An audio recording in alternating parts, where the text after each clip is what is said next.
The boardroom felt suddenly airless as Mike's words hung between us. "We're restructuring the executive team. As of next week, you'll be transitioning out of your role as CEO. Before we jump back in, tell us where you're tuning in from, and if this story touches you, make sure you're subscribed because tomorrow I've saved something extra special for you." My coffee cup froze halfway to my lips. After 7 years of transforming Vision Tech from a struggling startup to an industry leader valued at $50 million, my business partner, my former college roommate, was pushing me out of the company I had built. "The board feels we need new leadership for our next growth phase," Mike continued, not quite meeting my eyes. The board he referred to consisted of himself, his brother-in-law, and 2 investors he'd brought in last year, all carefully selected to give him control. I set my cup down carefully, years of high-stakes negotiations keeping my expression, neutral despite the betrayal burning through me. "I see," I said, my voice steady. "And what does our operating agreement say about this decision?" A flicker of uncertainty crossed Mike's face before his practiced confidence returned. "The legal team has reviewed everything. It's all above board." I nodded once, gathering my notebook as the meeting concluded. Walking through the headquarters I'd designed in downtown Boston, I greeted the development team working on the AI visualization platform I'd conceptualized 3 years ago. The product that had transformed our company from a boutique consulting firm into a tech innovator with clients across 4 continents. "Everything okay, Sam?" asked Denise, our chief technology officer. She'd been the 3rd employee I'd hired, turning down positions at Google and Amazon to help build something revolutionary. "Just another strategy meeting," I replied, forcing a smile. "Can we touch base about the Westlake implementation later?" In my office, I closed the door and leaned against it, finally allowing myself to process what had happened. Mike and I had started Vision Tech with equal partnerships and shared vision. But somewhere along the way, while I focused on product development and client relationships, Mike had been orchestrating his takeover. My phone buzzed with a text from Denise. "Something's off. Rumors flying. Need to talk when you're ready." Company Grapevine was already active. I had to move strategically, not emotionally. Opening my laptop, I accessed our secure server and reviewed the original operating agreement from when we founded Vision Tech. Mike thought he had outmaneuvered me, but he had overlooked something critical, something that would change everything. I still remembered the day we signed that agreement. Mike had been impatient, eager to start pursuing clients rather than wasting time on legal details. I had insisted on proper documentation, including specific provisions about leadership changes and intellectual property. Those details that had seemed so tedious 7 years ago now stood between me and disaster. Section 8.4 of our agreement contained a clause that Mike had apparently forgotten, a clause I had insisted upon after watching another startup implode, when its founders turned against each other. Any removal of a founding CEO required either unanimous board approval or clear evidence of misconduct or company-damaging performance. Mike hadn't secured unanimous approval because he hadn't informed our 3rd board member, Catherine Williams, an independent director whose tech industry expertise had been invaluable. And there was certainly no evidence of misconduct or poor performance, not with our 38% year-over-year growth and industry-leading client retention rates. I closed the document and stared out at the Boston skyline, watching the afternoon light reflect off the harbor. The rational part of my brain was already formulating a response strategy. The emotional part wanted to confront Mike immediately, to demand an explanation for this betrayal. Instead, I called Rachel Spencer, the corporate attorney who had drafted our original agreement. "I need to review our operating agreement urgently," I told her after briefly explaining the situation. "And I need absolute confidentiality on this." "I'll clear my schedule for tomorrow morning," Rachel replied, her tone shifting to reflect the seriousness of the situation. "Bring whatever documentation you have of recent board actions." That evening, I couldn't bring myself to go home. Instead, I drove to Castle Island and walked along the shore, trying to make sense of what had happened. Mike and I had been friends since our sophomore year at MIT. We'd been groomsmen at each other's weddings. Our families vacationed together. What has changed? The signs had been there, I realized. Mike's increasing deference to the new investors. The private meetings I wasn't invited to. His sudden interest in restructuring our leadership team after 7 years of stable growth. I had been so focused on expanding our product line and securing our new enterprise clients that I'd missed the political maneuvering happening right under my nose. My phone rang. Catherine Williams calling from London where she was speaking. At a tech conference. Sam, what the hell is going on? I just got a cryptic email about an executive transition that apparently was decided in a board meeting I knew nothing about. They're trying to push me out, I explained. Mike called a special board meeting with just himself, Todd, and the Meridian Capital guys. Without notifying me? That's not legal under your operating agreement, Catherine said sharply. And it's certainly not in the company's best interest. You've built something remarkable at Vision Tech. I'm meeting with our attorney tomorrow, I told her. Can you join by video? I'll rearrange my schedule, she promised. This isn't just about your position, Sam. This is about the future of Vision Tech and everything you've built. After we hung up, I sat in my car watching the lights of planes descending toward Logan Airport. Catherine was right. This wasn't just about me. It was about the 127 employees who had trusted in my vision, the clients who relied on our platforms, the culture of innovation I'd cultivated that had allowed us to outperform competitors with 10 times our resources. Back at my apartment, I pulled out the weathered notebook where I'd sketched the first concept for our visual analytics platform. Page after page of diagrams, code snippets, and user experience flows, all created months before I'd even approached Mike about forming Vision Tech. This wasn't just an emotional attachment. It was documented evidence that our core technology had been my creation from the beginning. I couldn't sleep. Instead, I methodically compiled documents showing my contributions to Vision Tech's growth. The initial business plan. The pitch deck that secured our first round of funding. The client testimonials specifically mention my leadership. The patents list me as the primary inventor. By dawn, I had assembled a comprehensive record of Vision Tech's journey and my central role in every breakthrough that had transformed us from struggling startup to industry leader. This wasn't just about defending my position, it was about protecting the company I had built from those who didn't understand what made it successful. As the first light broke over the harbor, I made a decision. I would fight, not just for my role, but for Vision Tech's soul. Mike had made a critical error in assuming I would quietly step aside. He had forgotten not only our contractual agreement, but also the tenacity that had allowed me to build a $50 million company in one of the most competitive industries in the world. The law offices of Spencer & Associates occupied the 32nd floor of a gleaming tower in the financial district.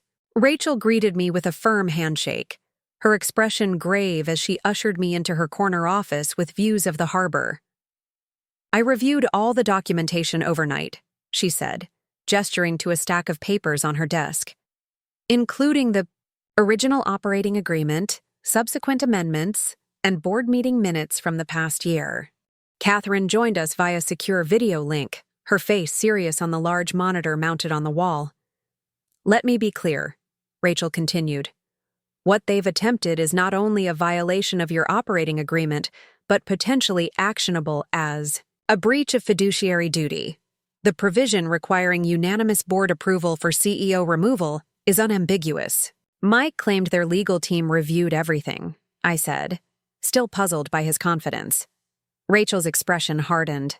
I've identified who they consulted, Brandon Taylor at Meridian's law firm. He specializes in corporate acquisitions, not governance disputes. He likely gave them the answer they wanted without thorough analysis. What's your read on their strategy? Catherine asked from the screen.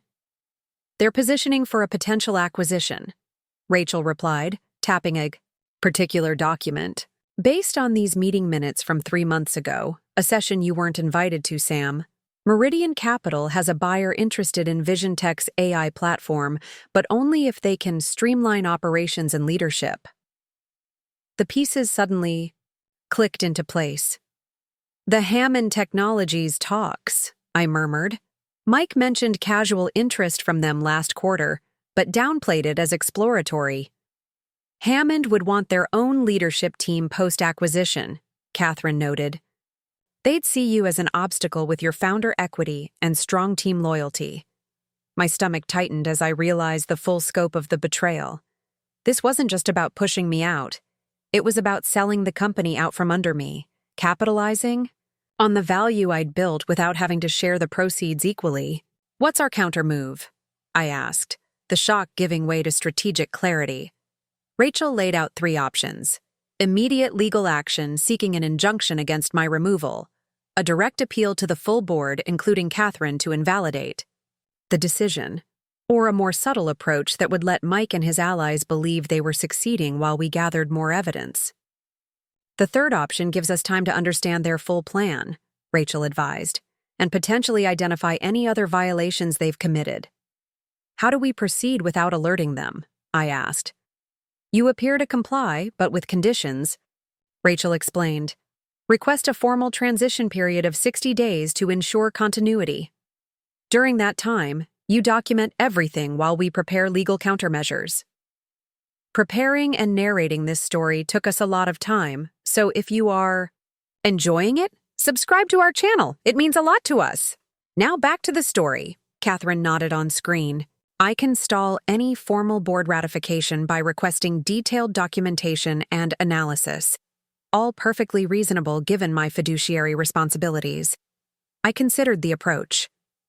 Meanwhile, I need to secure the loyalty of key team members without revealing the full situation. Exactly, Rachel agreed. Your department heads, especially Denise in technology, will be critical.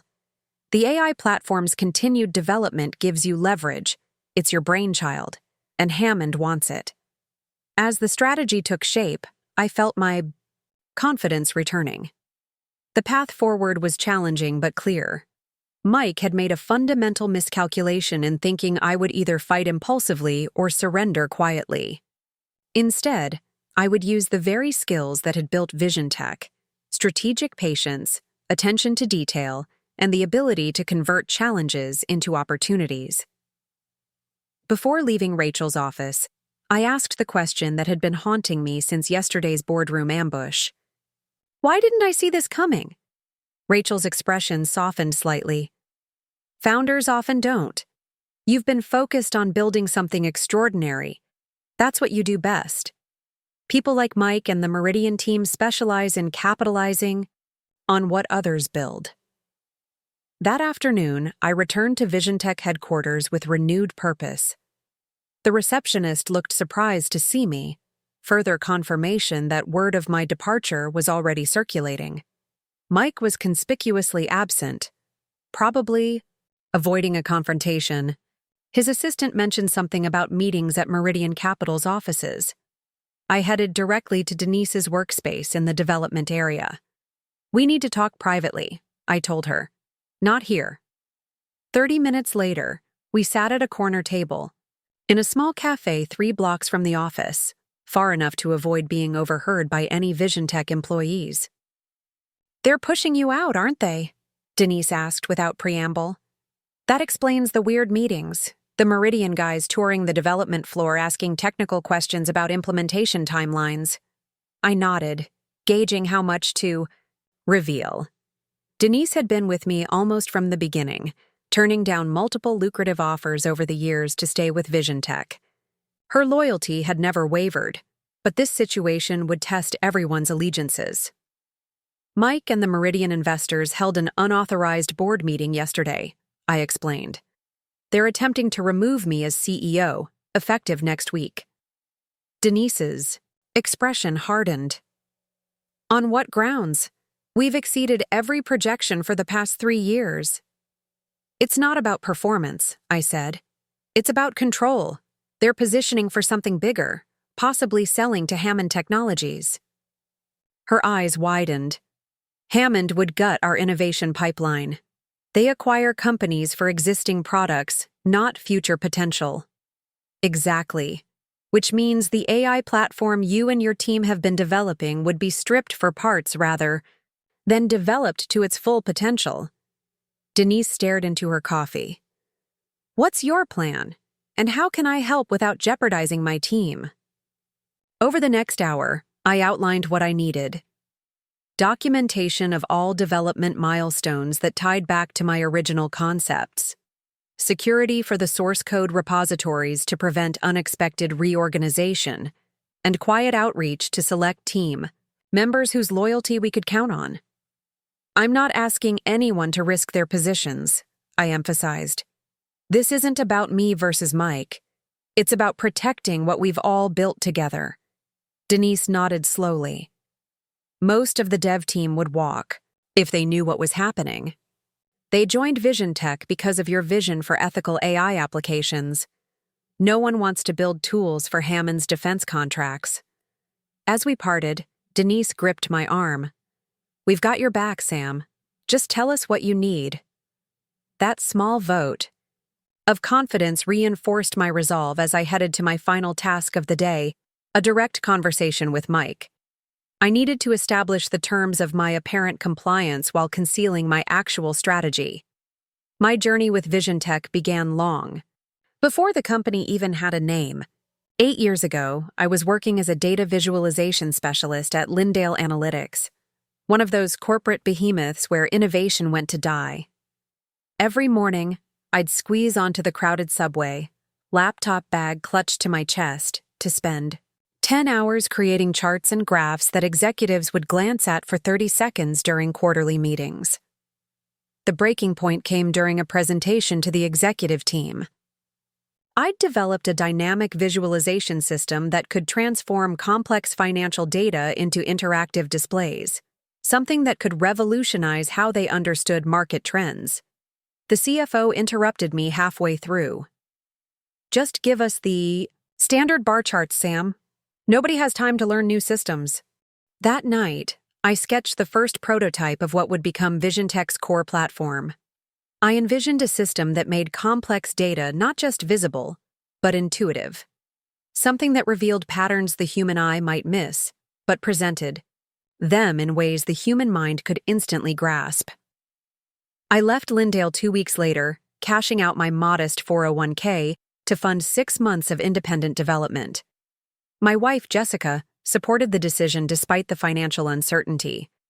I'd rather be married to someone following their passion than someone dying inside every day, she told me, even as we calculated how long our savings would last. The prototype took shape in our spare bedroom, lines of code transforming into a visualization engine unlike anything on the market. I was consumed by the work, often coding through the night until Jessica would gently pull me away from the computer. Your breakthrough ideas always come after you've slept, she'd remind me. After 4 months of development, I had something worth showing. But I needed business expertise to transform the technology into a viable company. That's when I reached out to Mike Thompson, my old roommate from MIT. Mike and I had always been a complementary pair. Where I was technical and introverted, Mike was charismatic and business-minded, the guy who organized campus entrepreneur events while I spent weekends in the computer lab. We'd stayed in touch after graduation, and I'd followed his career at several successful startups. When I called him, Mike was between ventures and intrigued by what I'd created. We met at a diner in Cambridge where I demonstrated the prototype on my laptop. For 3 hours, we talked about possibilities, markets, and growth strategies. By our third cup of coffee, we were sketching organizational charts on napkins. This could be huge, Sam, Mike said, eyes alight with possibilities. Enterprise clients would pay 6 figures for analytics this intuitive. But you need someone who can translate your technical brilliance into business value. A week later, we incorporated Vision Tech with a 50-50 ownership split. Mike would handle business development, marketing, and investor relations. I would lead product development and technical strategy. On paper, it was the perfect partnership. My innovation paired with his business acumen. Our first office was a converted storage room above a print shop in Somerville, with just enough space for 2 desks and a whiteboard. The rent was cheap, which mattered because our initial capital consisted of my remaining savings and a $50,000 loan from Mike's uncle. We survived on ramen and coffee, pouring every dollar into development and basic marketing materials. The first year was brutal. My prototype, impressive in concept, required significant refinement before it could handle enterprise-level data. Meanwhile, Mike made cold calls and attended networking events, trying to generate interest without having a fully functional product to demonstrate. Our first client came through a connection from my Lindale days, a risk-taking IT director at Northeastern Regional Bank who was frustrated with their existing data analysis tools. We offered 6 months of service at a steep discount in exchange for being a test case. Working nights and weekends, I customized our platform for their specific needs, while Mike managed expectations and gathered feedback. When we presented the completed implementation, the bank's executive team was stunned by how easily they could now visualize customer behavior patterns.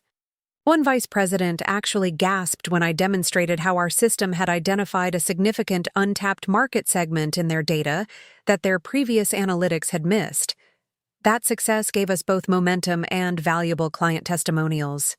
Mike leveraged these to secure meetings with larger potential clients, while I focused on stabilizing the platform and expanding its capabilities. We hired our first employee, a brilliant front-end developer named Taylor Wright, who had worked with me at Lindale and shared my vision for intuitive interfaces.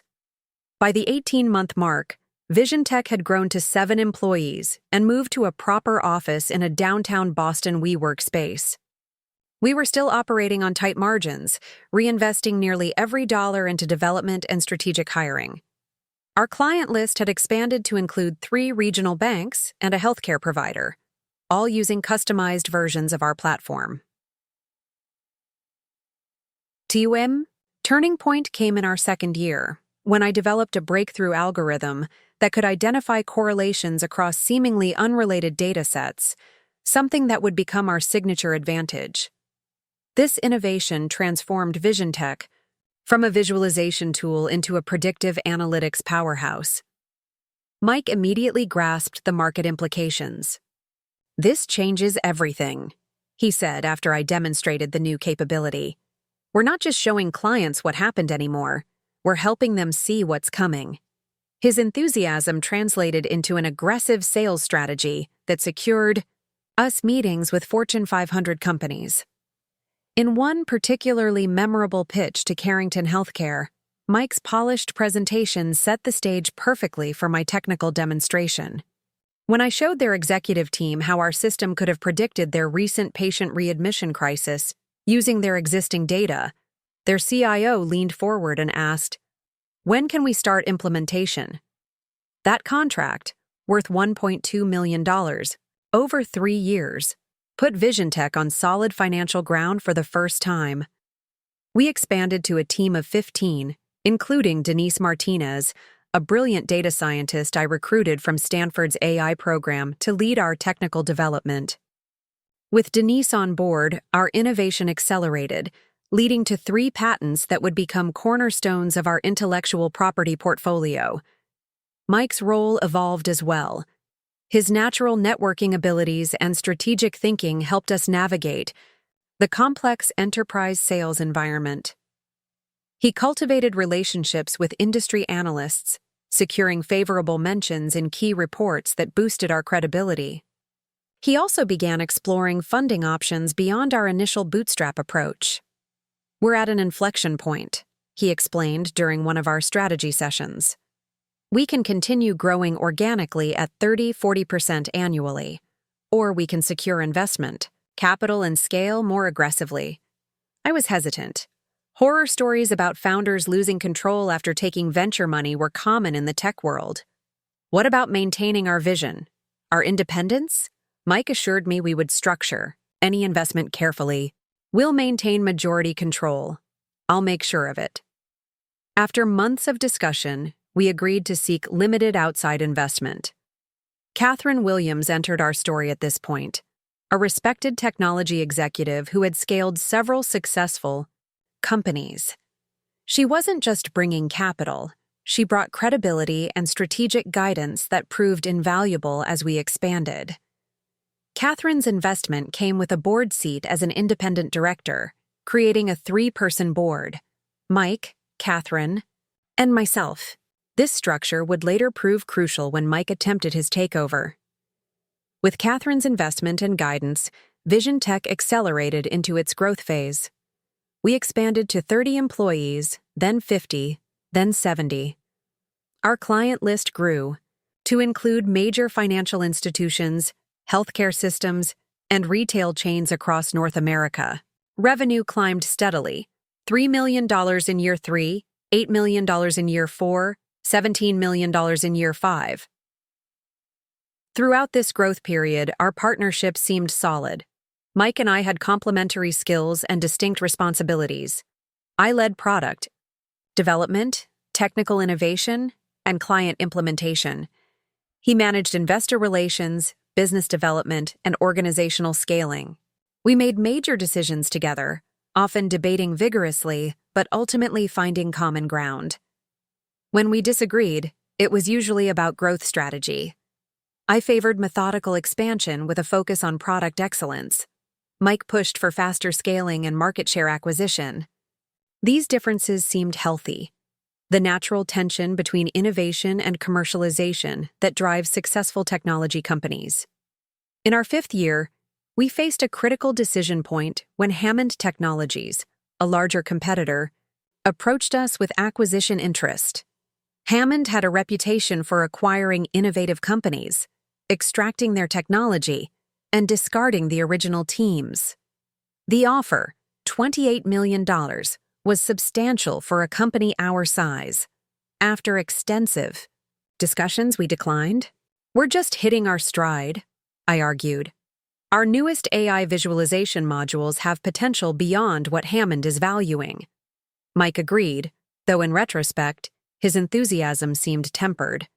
"You're right.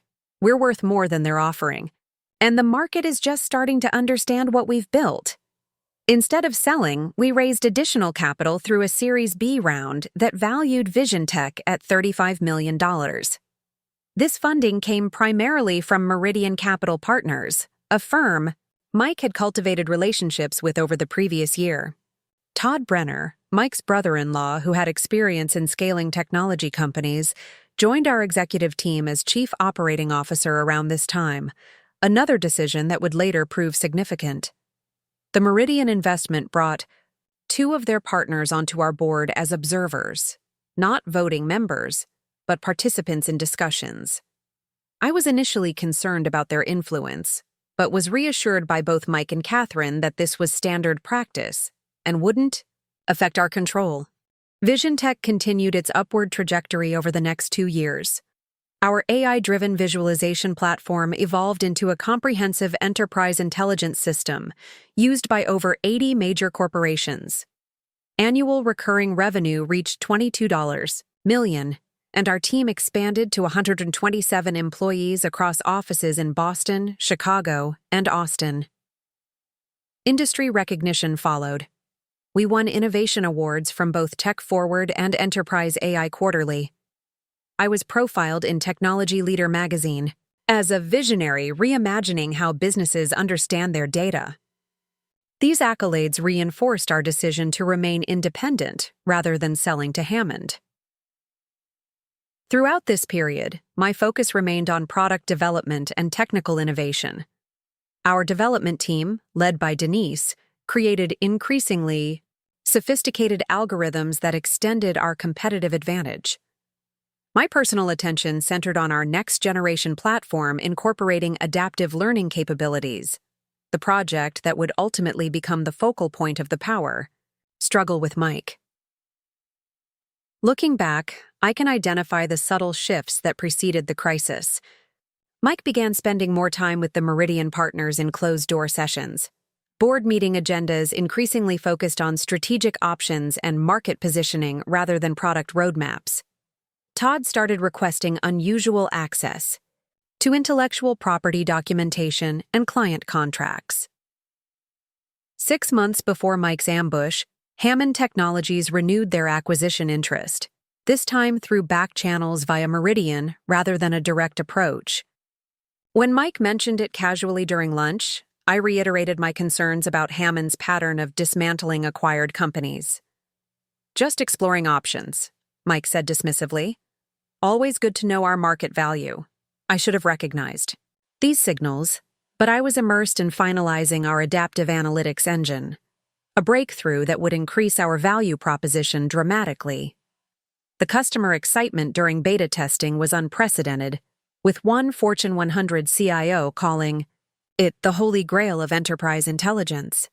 This innovation would ultimately push VisionTech's valuation past $50 million. The final piece of the foundation was put in place 3 months before Mike's move against me.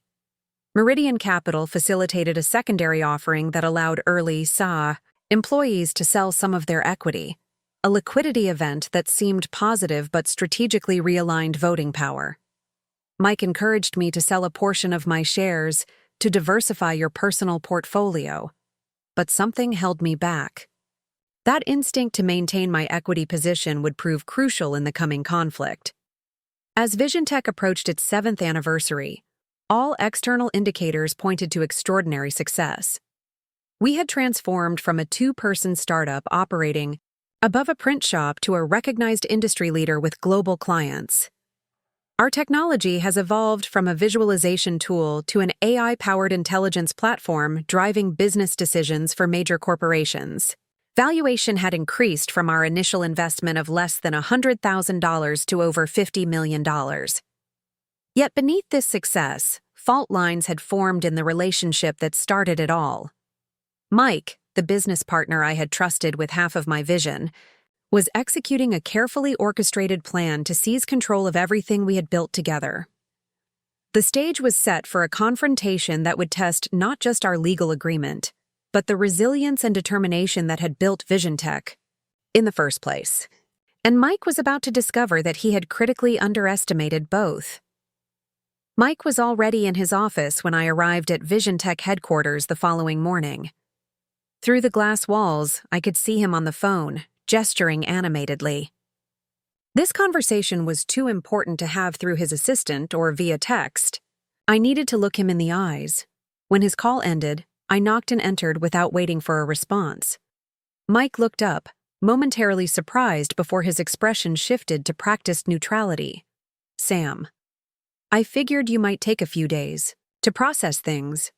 "I've processed enough," I replied, closing the door behind me. "We need to discuss transition parameters." A flicker of relief crossed his face. He'd expected resistance, not compliance. "Of course.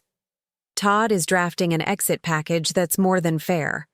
We value your contributions and—" "I'm not talking about an exit package," I interrupted, taking a seat across from him. "I'm talking about a proper leadership transition, 60 days minimum. Anything less would risk disrupting client relationships and ongoing development milestones." Mike leaned back, studying me. The board was thinking more along the lines of 2 weeks, with you moving to an advisory role. 2 weeks would trigger an automatic review clause with Carrington Healthcare and Boston Financial. Their contracts specifically name me as the responsible executive. A hasty transition puts almost 40% of our annual revenue at risk. This was true. I had insisted on these clauses when we renewed those contracts last year, though for different reasons than I now appreciated. He frowned slightly. "We can manage client concerns. And what about the adaptive analytics engine? The development team reports to me. They're 6 weeks from completing the beta that 3 Fortune 100 companies are waiting for." I could see the calculation happening behind his eyes. They needed that product completed. It was central to VisionTech's valuation. Pushing me out abruptly could derail its development, or, worse, prompt key team members to leave. 30 days, he countered, with a clear announcement about the transition plan. 60 days, with my continued oversight of product development and key client relationships. The announcement states I'm transitioning to focus on innovation strategy. I held his gaze steadily. Those are my terms for a smooth transition. The pause stretched between us. Mike knew that forcing me out abruptly could damage the company, and by extension, the acquisition value he was clearly pursuing. What he didn't know was that I was buying time to execute my counter-strategy. Fine, he finally agreed. 60 days. But the announcement goes out today, and Todd oversees the transition process. I nodded, standing to leave. At the door, I turned back. One more thing. I want full documentation of the board meeting where this decision was made, for my records. His expression tightened almost imperceptibly. Legal will provide what's appropriate. All of it, Mike. Minutes, attendance, voting record. Everything. As I walked back to my office, I felt oddly calm. The first move in our chess game was complete. I had secured time, maintained my position with key stakeholders, and planted the seed that would expose the procedural violations in his takeover attempt. Denise was waiting in my office, anxiety evident in her posture. What happened? Is it true? I closed the door and lowered my voice. Yes and no. They're trying to push me out, but there are significant legal and practical obstacles they've overlooked. Over the next 20 minutes, I explained the situation and my immediate strategy, emphasizing the importance of maintaining normal operations while we prepared our counter-moves. I need you to secure the development repositories and documentation for the adaptive engine, I concluded. Not obviously, just ensure everything is properly backed up, and access permissions are tightly controlled. Denise nodded. And the team? What should I tell them? For now, we're just entering a leadership transition period, but product development priorities remain unchanged. We need to prevent any disruption that Mike could use to justify accelerating my removal. After she left, I reached out to our top 3 clients, relationships I had personally cultivated over years. These weren't just business connections. They were people who trusted my vision for how technology could transform their operations. I wanted you to hear this directly from me, I told Jeffrey Carson, CIO at Carrington Healthcare. Vision Tech is implementing some leadership changes, but I'll be personally overseeing your implementation through completion. Leadership changes? Jeffrey sounded immediately concerned. The adaptive engine we discussed last month remains on schedule and under my direct supervision, I assured him. This is simply an internal restructuring to support our growth. Similar conversations with Boston Financial and Western Retail Group yielded crucial support. All 3 expressed concern about any significant change in Vision Tech's direction and requested written confirmation that their projects would continue as planned under my oversight. These client assurances gave me additional leverage, documentation, that removing me prematurely would jeopardize significant contracts. I forwarded these communications to Rachel Spencer, building our case methodically. By mid-afternoon, the official announcement went out. Vision Tech announces leadership transition. Samuel Garfield to shift to innovation strategy role after 60-day transition period. The carefully worded email described the change as a mutual decision, allowing me to focus on next-generation product development while day-to-day operations move under new leadership. It was diplomatic corporate language, masking the power struggle underneath. Within minutes, my inbox filled with messages from employees expressing surprise and concern. I responded to each one personally, projecting confidence and continuity while saying nothing that could be construed as undermining the announced transition. Rachel called as I was finishing these responses. I've reviewed the documentation you sent. The board meeting violates at least 3 provisions of your operating agreement. No proper notice to all board members, no quorum as defined in your bylaws, and no valid vote on a fundamental change to company leadership. What's our timeline for response? We're preparing legal correspondence outlining these violations. Catherine can formally object to the process as a board member whose rights were infringed. But before we escalate to that level, I recommend gathering more intelligence about their actual plan. I'm working on that, I assured her. Denise is tracking unusual system access, and I've secured client support that gives us additional leverage. Perfect. Meanwhile, I've identified something. Concerning the investor agreements with Meridian, there's language about triggering a right of first refusal on any acquisition offer. Did you know about this? I felt a chill. No, that wasn't in the term sheet we negotiated. It appears in the final documents. We need to review what you actually signed. Can you send over all executed agreements with Meridian? After we hung up, I searched through our secure document repository for the final investment agreements. The language Rachel mentioned was indeed there, buried in a subsection of the investor rights provision. It essentially gave Meridian the ability to match any acquisition offer or facilitate a sale to their preferred buyer. Combined with Mike's actions, the picture became clearer. They were positioning Vision Tech for sale to Hammond Technologies through a process Meridian would control. My removal as CEO was simply clearing the path for this predetermined outcome. The question was, why now? What has changed in the past few months to accelerate their timeline? I found a potential answer in our latest product development reports. The adaptive analytics engine had shown unprecedented results in preliminary testing, performance that would potentially double Vision Tech's market value once fully deployed. If they waited until after this launch, the acquisition price would increase significantly, as would my leverage as the product's primary architect. They weren't just pushing me out. They were rushing to sell before our most valuable innovation reached the market. This realization shaped my next moves. I needed to control the narrative around our upcoming product launch while gathering evidence of their backdoor negotiations with Hammond.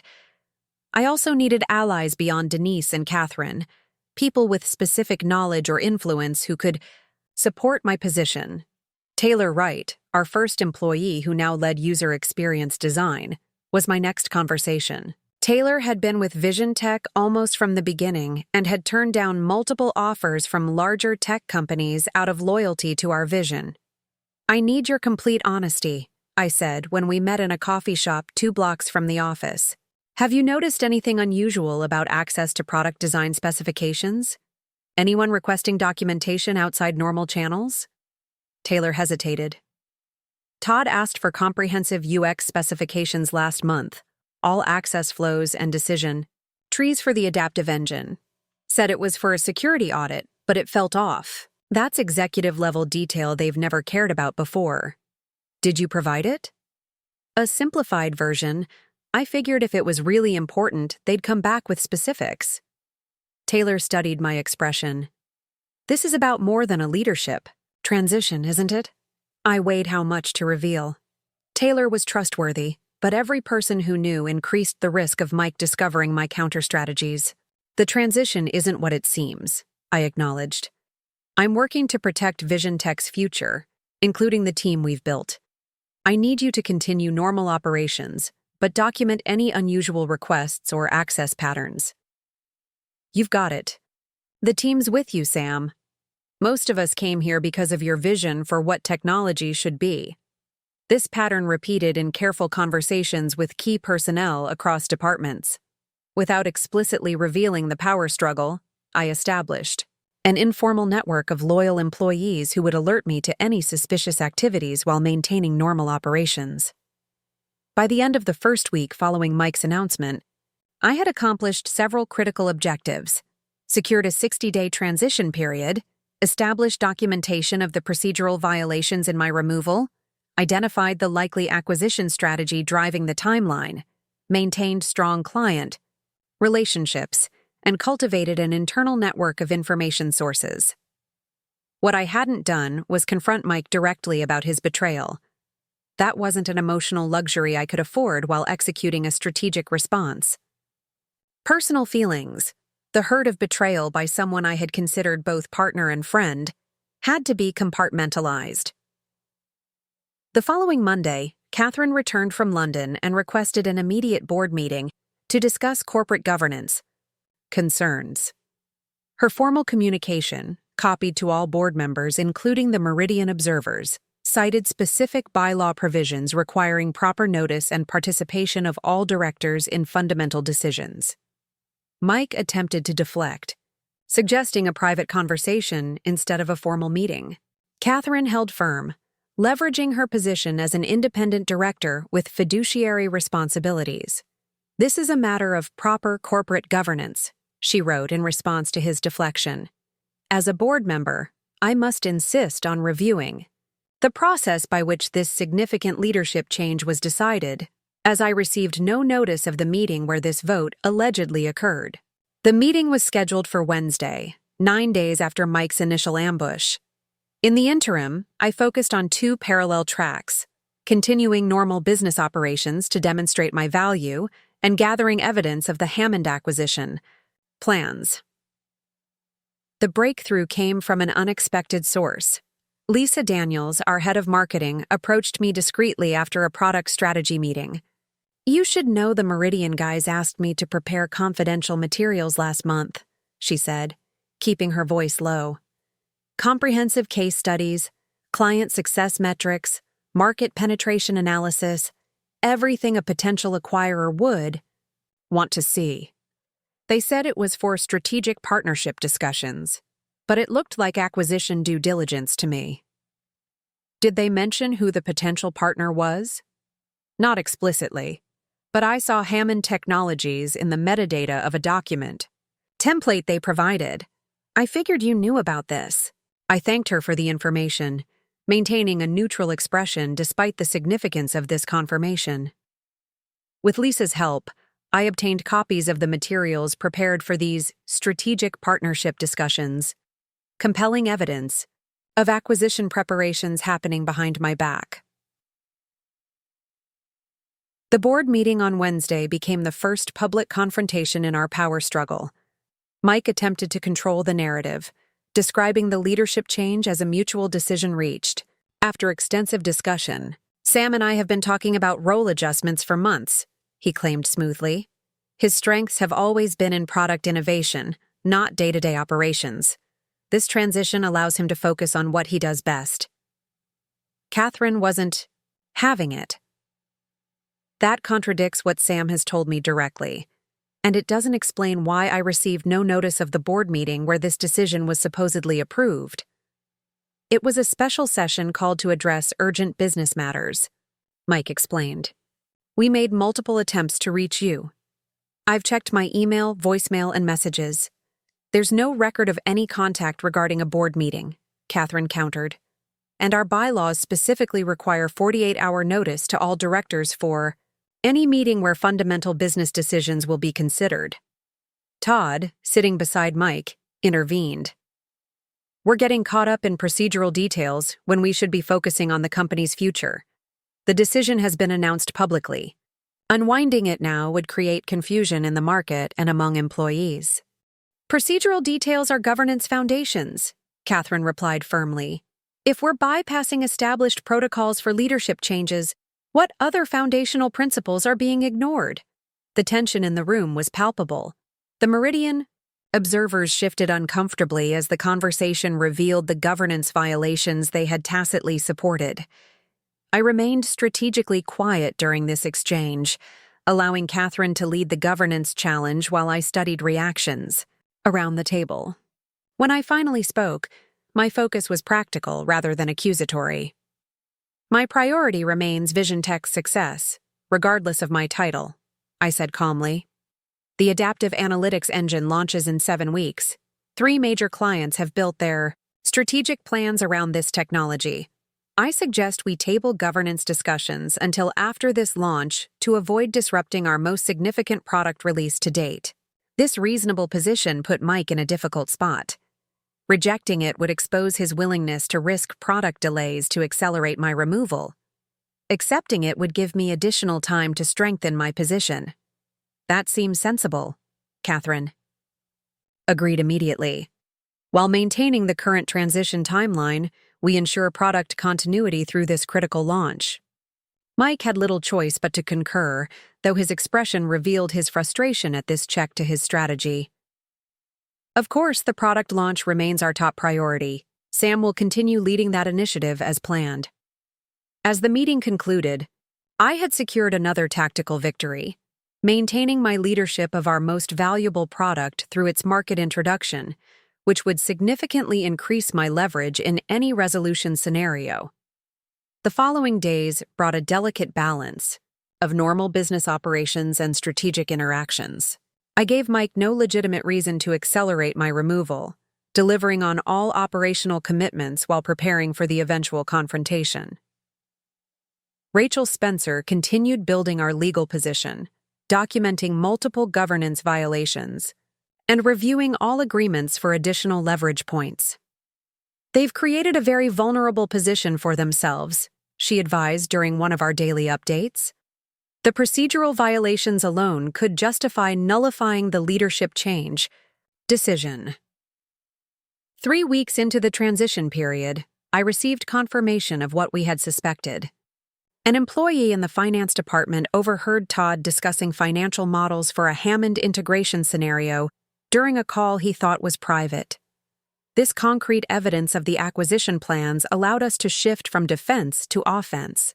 The time had come to confront Mike directly with what we knew and present him with a choice between a negotiated resolution or a public legal battle that would derail his acquisition plans.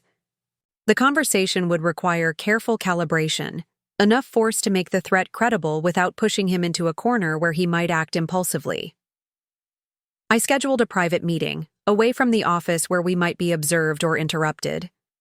The location I chose was symbolic, the same diner in Cambridge where 7 years earlier we had sketched the initial vision for Vision Tech on paper napkins. As I waited for his arrival, I reflected on the journey from that hopeful beginning to this pivotal confrontation. The company we had built together was now worth $50 million, with technology that was transforming how enterprises understood their data. And somehow, despite this shared achievement, we had arrived at this moment of fundamental conflict. Mike entered the diner 5 minutes late, his expression guarded as he slid into the booth across from me. The chess game had entered its final phase, and the next moves would determine not just my future, but Vision Tech's destiny. Mike sat across from me in the Cambridge diner, his fingers drumming against the worn Formica tabletop.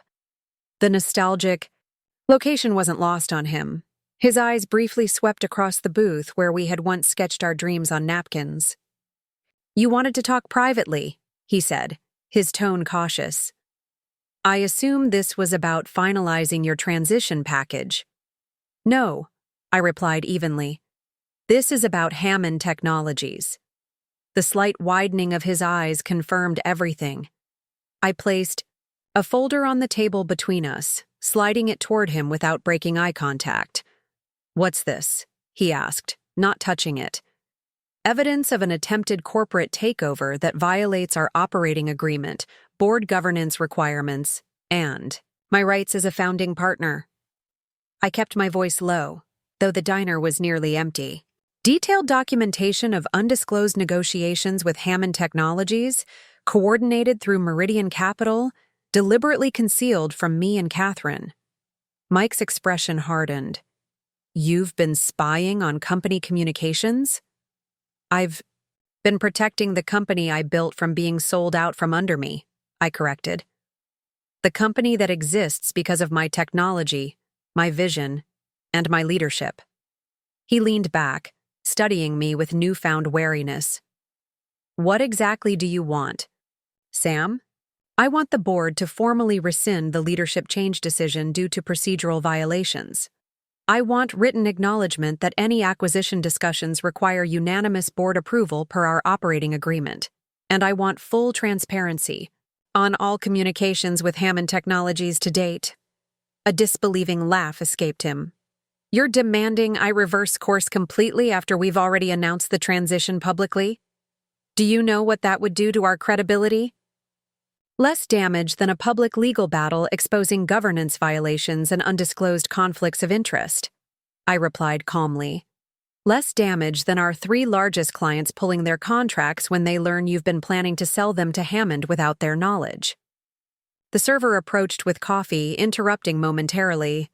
Mike waited until she left before responding, his voice tight with controlled anger. "This isn't personal, Sam. It's business. Hammond offers the best exit opportunity we're likely to get. Their initial valuation came in at $67 million. It is personal when you try to push me out to facilitate a sale without my knowledge. It's personal when you violate an agreement we both signed." I leaned forward slightly. "And it's short-sighted. The adaptive analytics engine will double our valuation within 6 months. If it delivers as promised," he countered. Meanwhile, market conditions could change, Hammond could find another acquisition target, and we'd miss our optimal exit window. This was the crux of our philosophical difference. Mike saw Vision Tech as a wealth-building vehicle with a finite lifespan. I saw it as a platform for ongoing innovation with sustained value creation. I built Vision Tech to transform how enterprises use data, not to flip it to the highest bidder at the first opportunity, I said. And certainly not to hand it over to Hammond, who will dismantle our team and extract our technology while discarding everything else we've built. Mike's expression flickered between frustration and calculation. "What's your actual proposal here? You must have something specific in mind. Call an emergency board meeting with proper notice to all directors. Acknowledge the procedural violations in the previous decision. Rescind the leadership change. Then we can discuss strategic options, including potential acquisitions, with full transparency and proper governance." He stared at me for a long moment. "And if I refuse?" "Then tomorrow morning, Rachel Spencer files for an emergency injunction citing these governance violations." I tapped the folder. "Catherine formally objects to the board action as improperly executed, and I personally call the CEOs of our 3 largest clients to inform them of the planned Hammond acquisition." The threat hung between us like a physical presence. Mike was shrewd enough to recognize this wasn't a bluff.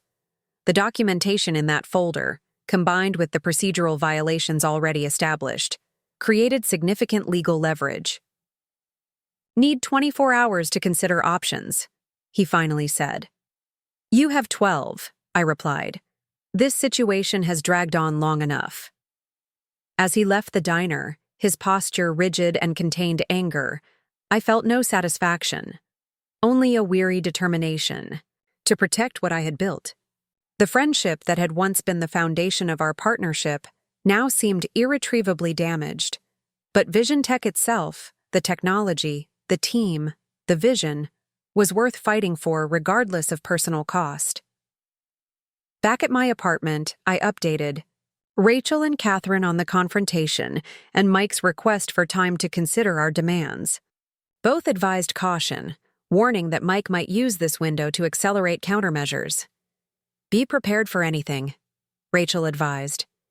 "He might try to restrict your system access, call an emergency board meeting without proper notice, or even attempt to claim some kind of misconduct to justify immediate removal. I've secured backups of all critical systems and documentation," I assured her. "And Catherine's position as a board member provides some protection against further governance violations." "Don't underestimate their desperation," Catherine warned. "There's likely significant pressure from Meridian to complete this deal quickly." That pressure became evident the following morning when I arrived at the office to find my keycard access had been downgraded. I could enter the building, but suddenly lacked access to the server room and executive suite. A security guard I didn't recognize was stationed near the reception desk, watching me with uncomfortable intensity. Denise texted me immediately. "Emergency town hall called for 10 a.m. Something's happening." I maintained outward calm while sending rapid updates to Rachel and Catherine. This reactionary move suggested Mike was choosing confrontation over negotiation. Exactly the scenario we had prepared for. By 9:30, employees began gathering in the central meeting area, confusion evident in their expressions and whispered conversations. I positioned myself near the back, observing as Mike, Todd, and the 2 Meridian representatives took positions at the front. Mike stepped forward at precisely 10 a.m., his expression grave. Thank you all for gathering on short notice. I have an important announcement regarding Vision Tech's future. He paused, scanning the room until his eyes locked with mine. Yesterday, we uncovered evidence of serious concerns that necessitate an acceleration of our leadership transition. The vague accusation hung in the air, creating exactly the atmosphere of uncertainty he intended. Without specifying any actual misconduct, he had planted the seed of doubt. Effective immediately, I will be assuming CEO responsibilities to ensure continuity of operations. Sam Garfield will be transitioning to an external advisor role without day-to-day involvement in the company. Murmurs rippled through the assembled employees. Several heads turned toward me, expressions ranging from confusion to concern. Additionally, Mike continued, we are entering final discussions for a strategic partnership that will accelerate Vision Tech's growth trajectory and create new opportunities for our technology in the market. The euphemism for acquisition wasn't lost on the more experienced team members. I could see the realization dawning on faces throughout the room. This wasn't just a leadership change, it was a fundamental shift in the company's direction. We'll be scheduling department meetings throughout the day to address specific questions. For now, please continue your normal activities with confidence that Vision Tech's future is secure and bright. As the crowd began to disperse, Mike nodded to the security guard who moved purposefully in my direction. The intent was clear. I was to be escorted from the premises immediately, preventing any opportunity to address the team. This moment required careful calculation. Creating a scene would only reinforce whatever narrative Mike had constructed. But leaving without response would implicitly accept his characterization of events. I stepped forward before the guard reached me, moving toward the center of the room where employees were still gathered. I have tremendous respect for the team we've built here, I said, my voice carrying across the space. And I believe you deserve complete transparency about what's happening. Mike moved to interrupt, but I continued, keeping my tone measured and professional. Vision Tech exists because of your incredible work and dedication. Whatever transition occurs, that fundamental truth remains unchanged. The security guard reached me, speaking quietly. Sir, I've been instructed to escort you from the building. I nodded, maintaining dignity as I gathered my personal items under the watchful eyes of the team I had built. The symbolism wasn't subtle. Mike was demonstrating his control by having me physically removed. But in doing so, he was creating precisely the public spectacle that would strengthen our legal position. Outside, I immediately called Rachel. They've accelerated everything. Security escort from the building, vague allusions to serious concerns, and confirmation of the strategic partnership discussions. This works in our favor legally, she replied. Clear demonstration of retaliatory action following your confrontation. We'll file for emergency injunctive relief this afternoon. What? About immediate messaging to the team? They just saw me escorted out without explanation. Draft a measured email to all employees. Factual, not emotional. Acknowledge the situation without accusation. We want to establish your reasonable response in contrast to their disproportionate action. Within 30 minutes, I had composed and sent a company-wide message. Team. As you witnessed this morning, my role at Vision Tech has changed abruptly. While I disagree with both the process and characterization of this transition, my commitment to our shared vision remains unwavering. I'm proud of everything we've built together and confident in the foundation we've established. I ask only that you continue the excellent work that has made Vision Tech an industry leader. I'm available to any team member who wishes to reach out directly. Sam Garfield. Almost immediately, responses began flooding my personal email. Expressions of confusion, support, and questions about what was really happening. I responded to each one individually, maintaining professionalism while providing appropriate context. Denise's message was particularly direct. Emergency dev team meeting. Called. Todd attending. clear attempt to reassure team about adaptive engine development. Significant pushback from senior engineers. We'll update you privately. Meanwhile, Catherine was executing her part of our contingency plan, formally notifying all board members of governance violations and demanding immediate corrective action. Her communication explicitly cited the relevant sections of our operating agreement and Delaware corporate law regarding proper board procedures. By mid-afternoon, Rachel had filed for emergency injunctive relief in Delaware Chancery Court, where Vision Tech was incorporated. The filing requested immediate reinstatement pending proper board deliberation, citing multiple governance violations and retaliatory action.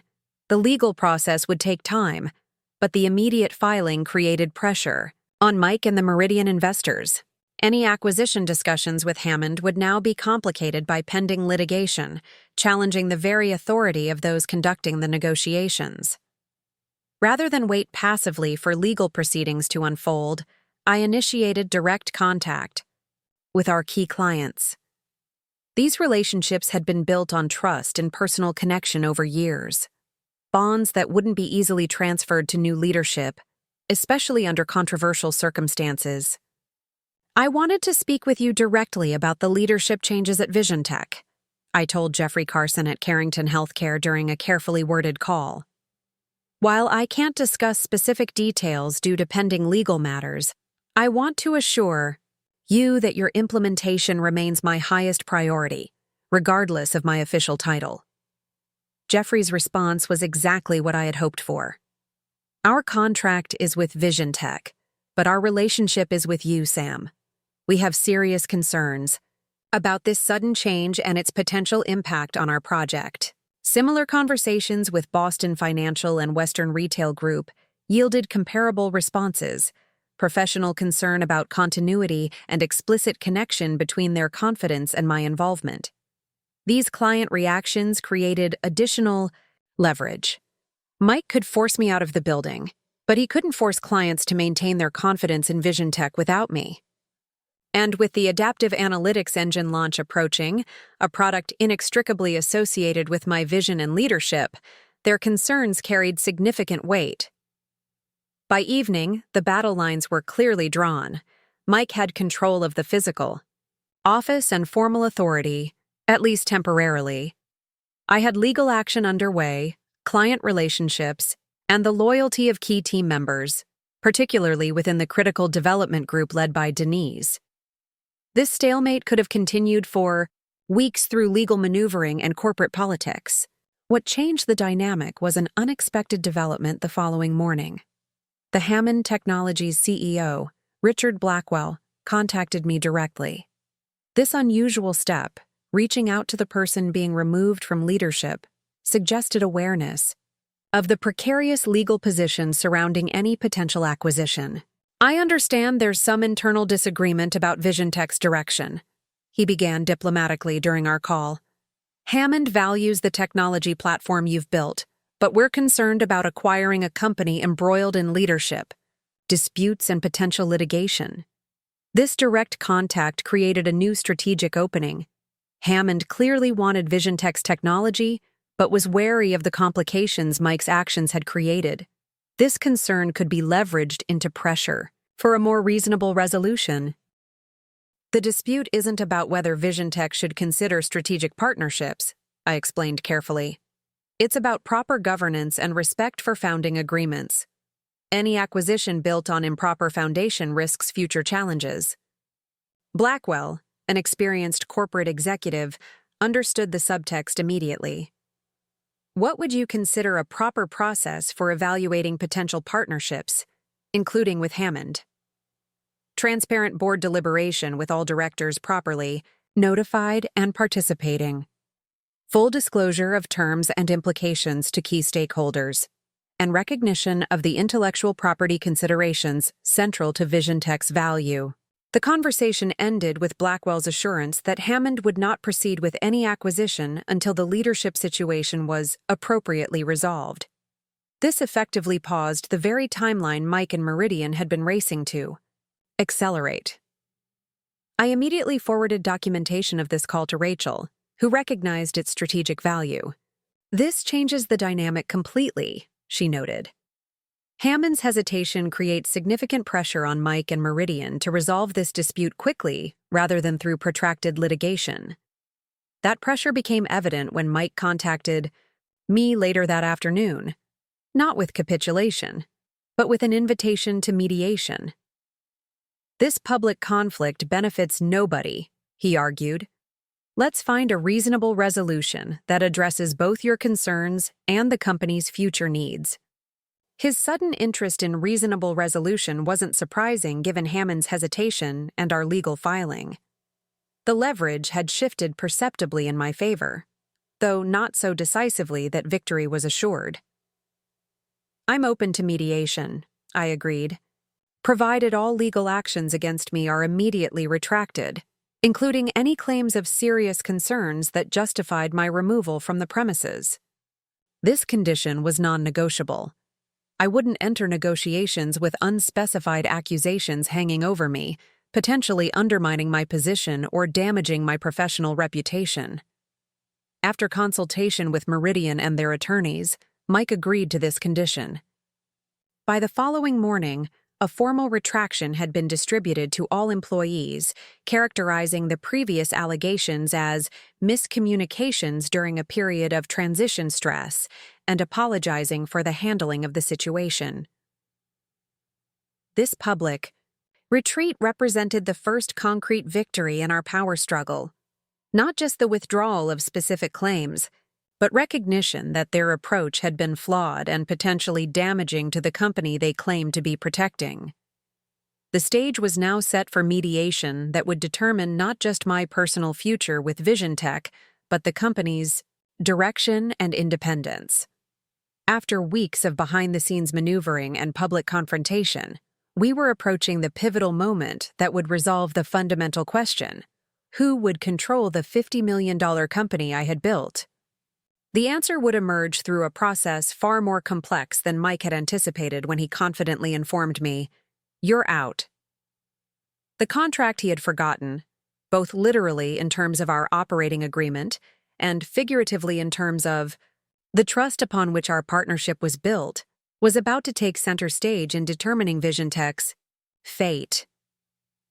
The mediation was scheduled at a neutral location, a conference room at the Boston Harbor Hotel. I arrived 30 minutes early to gather my thoughts and review strategy with Rachel one final time. The space offered a panoramic view of the harbor, sailboats cutting through the morning light, a serene contrast to the high-stakes negotiation about to unfold. "Remember, this isn't just about your position," Rachel reminded me. "It's about establishing governance structures that protect Vision Tech going forward, regardless of who holds what title."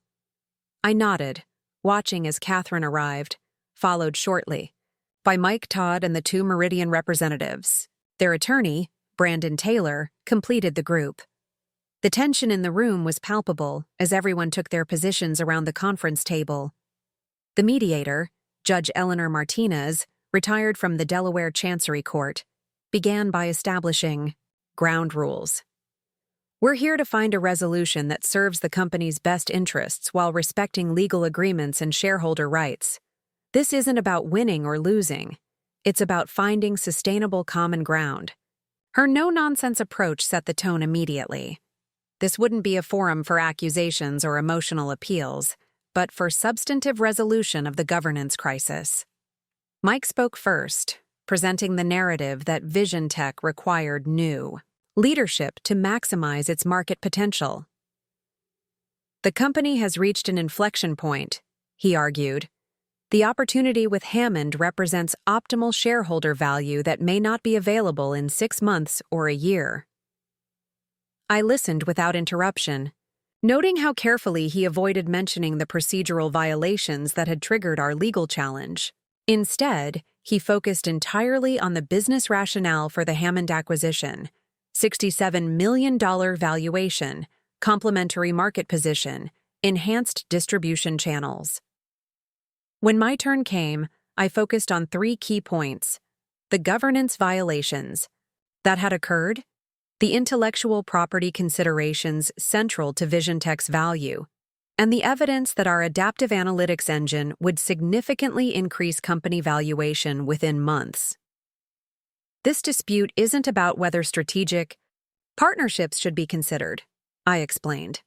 It's about proper process and recognition of founding agreements that protect both the company and its shareholders. I then presented documentation of recent client communications regarding the adaptive engine beta testing. 3 Fortune 100. Companies have indicated willingness to triple their contract value based on preliminary results. This represents sustainable growth that would value Vision Tech well beyond Hammond's current offer. The Meridian representatives exchanged glances at this revelation. It confirmed my suspicion that Mike had downplayed the adaptive engine's market potential to accelerate their exit timeline. Judge Martinez directed targeted questions to each party, cutting through rehearsed presentations to expose core issues. "Let's address the procedural violations directly," she said to Mike. "Do you dispute that proper notice was not provided to all board members for the meeting where the leadership change was decided?" Put on the spot, Mike shifted uncomfortably. There was urgency to the situation that justified expedited action. "That doesn't answer my question," the judge pressed. "Was proper notice given as required by your operating agreement?" "No," Mike finally admitted. "But subsequent events validated the concerns that prompted immediate action." Catherine interjected with precision. "As the board member excluded from that decision, I must emphasize that no valid justification for bypassing proper governance has been presented." This creates a dangerous precedent for any company, particularly one considering acquisition. The morning session established the factual framework of the dispute. The afternoon would focus on potential resolution scenarios. During the break, Rachel and I discussed potential compromises that would protect my core interests while allowing all parties to move forward. "Mike and Meridian won't abandon the Hammond option entirely," Rachel observed, "but Hammond won't proceed without your cooperation, given the intellectual property considerations. That gives you significant leverage." When discussions resumed, Judge Martinez focused on practical solutions.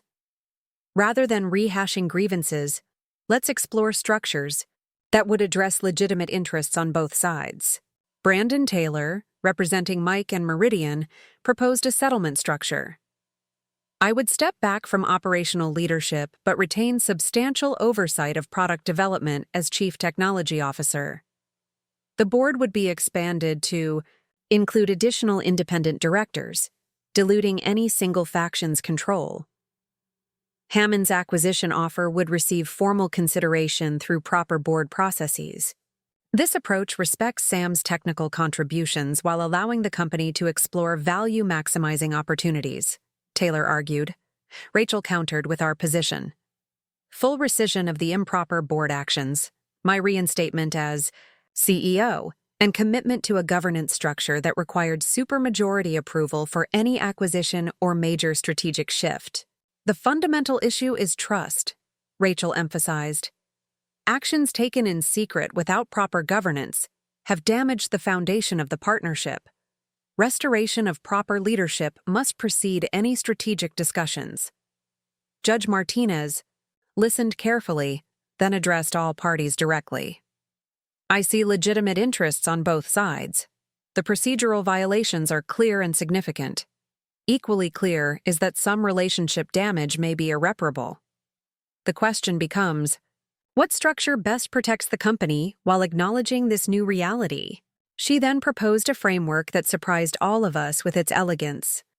A dual leadership model where I would serve as Chief Executive Officer focused on product strategy, technology direction, and key client relationships, while Mike would become Executive Chairman focused on investor relations and strategic partnerships. The board would expand to include 2 additional independent directors with relevant industry expertise, ensuring no faction could control decisions unilaterally. Most critically, any potential acquisition would require a supermajority board vote, plus explicit approval from both me and Mike, effectively requiring mutual agreement for any company sale. This structure respects the contributions and concerns of both founding partners while establishing governance safeguards against future conflicts, Judge Martinez explained. It allows the company to consider all strategic options, including the Hammond offer, through proper processes with appropriate checks and balances. The proposal created a thoughtful silence around the table. It addressed my core concern about unilateral action while acknowledging Mike's interest in exploring strategic options. It protected my role in guiding product direction while creating separation between our daily responsibilities. After private consultations with our respective advisors, both sides expressed cautious openness to the framework, with certain modifications to specific terms.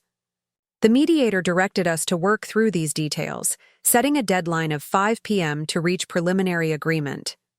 What followed were hours of intensive negotiation on specific provisions, board composition details, approval thresholds for various categories of decisions, explicit protection of intellectual property rights, and mechanisms for resolving future disagreements without resort to litigation. By late afternoon, we had crafted a comprehensive agreement that transformed VisionTech's governance while preserving its potential. The dual leadership model would be implemented immediately, with formal board ratification through properly noticed meetings. All legal actions would be withdrawn upon implementation. A structured process for evaluating strategic options, including the Hammond offer, would commence within 30 days. As we prepared to sign the preliminary agreement, Mike requested a private conversation. Judge Martinez indicated a small meeting room adjacent to our conference space, suggesting we take a few minutes before finalizing terms.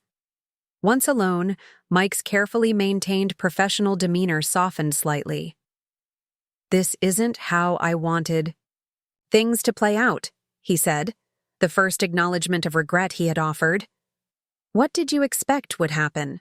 I asked, genuinely curious about his thinking. "That I would simply walk away from everything I built?" He shook his head. "I expected you to fight, but thought you'd ultimately accept a generous exit package rather than engage in protracted conflict. I underestimated both your resolve and your strategic position." There was something almost respectful in his tone. Recognition of an opponent whose capabilities he had misjudged. Not quite an apology, but an acknowledgement of miscalculation. "The intellectual property structure was more robust than I realized," he continued. "And the client relationships are more personally connected to you than I appreciated. Those factors shifted the leverage significantly." I considered my response carefully. This wasn't about reconciliation.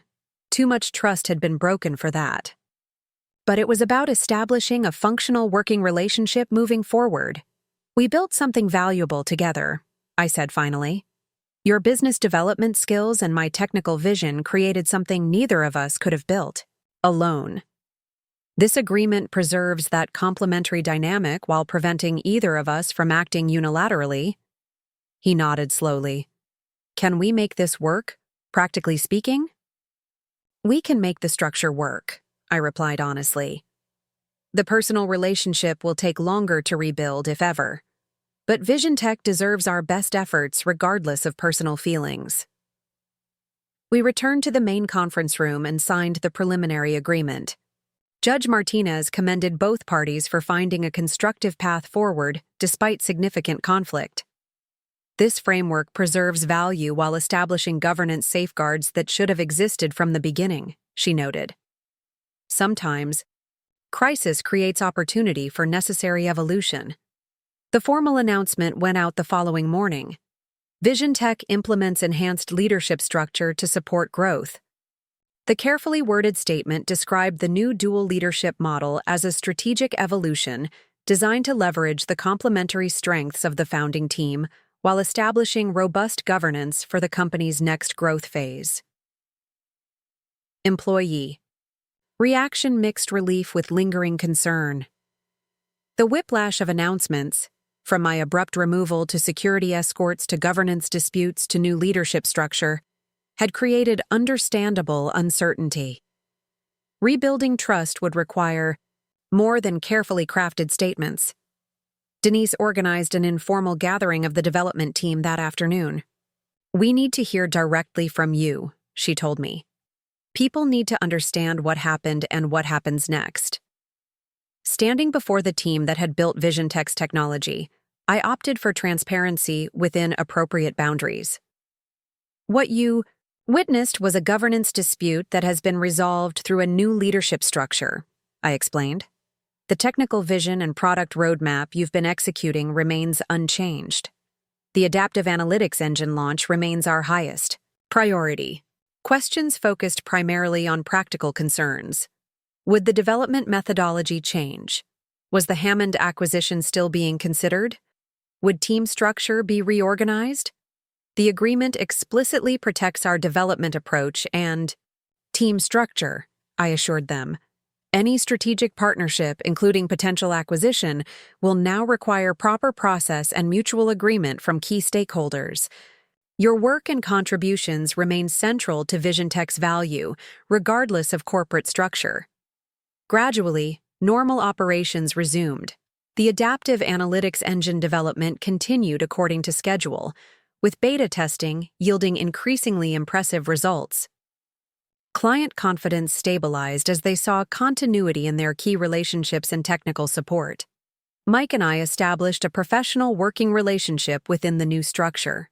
Our interactions remained formal, the easy camaraderie of our early partnership replaced by careful courtesy. We maintained separate focus areas, my attention on product development and client implementation, his on investor relations and partnership exploration. The Hammond acquisition offer received formal consideration through the new governance process. Their executives presented directly to the expanded board, detailing integration plans and technology roadmaps. The $67 million valuation was confirmed, with potential earn-out provisions that could increase total consideration. Simultaneously, we accelerated preparation for the adaptive analytics engine launch. As anticipated, early adopter results demonstrated transformative value for enterprise clients. Boston Financial reported a 47% improvement in risk assessment accuracy using the new platform. Carrington Healthcare identified patient outcome patterns that had eluded their previous analytic systems entirely. These real-world results generated industry attention beyond our existing client base. Inbound inquiries increased dramatically, including from several Fortune 50 companies that had previously considered us too small for their enterprise needs. 3 months after our governance crisis, we faced the pivotal decision regarding Hammond's acquisition offer. The expanded board met for a comprehensive evaluation session, reviewing both the Hammond terms and our independent growth projections based on the adaptive engine's market reception. Mike presented the case for accepting Hammond's offer. "This represents a premium valuation based on current metrics," he argued. "It provides certainty in an increasingly competitive market and addresses potential execution risks in our expansion strategy." I then presented the case for independence. "The adaptive engine's early adoption metrics exceed even our optimistic projections," I noted, displaying client performance data. "Conservative growth models based on the current pipeline indicate company valuation could reach $100 million within 18 months. Hammond's offer significantly undervalues our growth trajectory." The independent directors asked probing questions about both scenarios, particularly regarding competitive threats, implementation capacity, and client acquisition costs associated with our independent growth strategy. After extensive deliberation, the board reached consensus. We would decline Hammond's current offer in favor of executing our independent growth strategy, with agreement to reassess strategic options in 12 months. The decision represented a significant validation of my vision for VisionTech's potential. It also demonstrated the value of our new governance structure. The decision emerged from thorough analysis and robust debate rather than unilateral action or factional politics. Mike, to his credit, accepted the decision professionally despite his original advocacy for the Hammond option. "The board has spoken," he acknowledged. "Our job now is to execute the growth strategy successfully and prove the decision correct." Hammond expressed disappointment, but indicated continued interest in potential future discussions. "Your technology platform remains highly complementary to our enterprise solutions," Richard Blackwell noted in his response. "We respect your decision to pursue independent growth and remain open to partnership discussions as your strategy evolves." With the acquisition question settled temporarily, we refocused entirely on market execution. The adaptive analytics engine formal launch exceeded all expectations, generating industry recognition and accelerated client acquisition. Technology analysts described it as a fundamental advance in enterprise intelligence capabilities and the missing link between data accumulation and actionable insight. VisionTech's valuation didn't just increase, it transformed, reaching $85 million in external investment discussions within 6 months of the launch. The growth validated our decision to decline Hammond's offer and reinforced the wisdom of maintaining our independence. Throughout this period, the dual leadership structure proved surprisingly effective. Mike's business development skills complemented my technical vision in ways that maximized our market impact.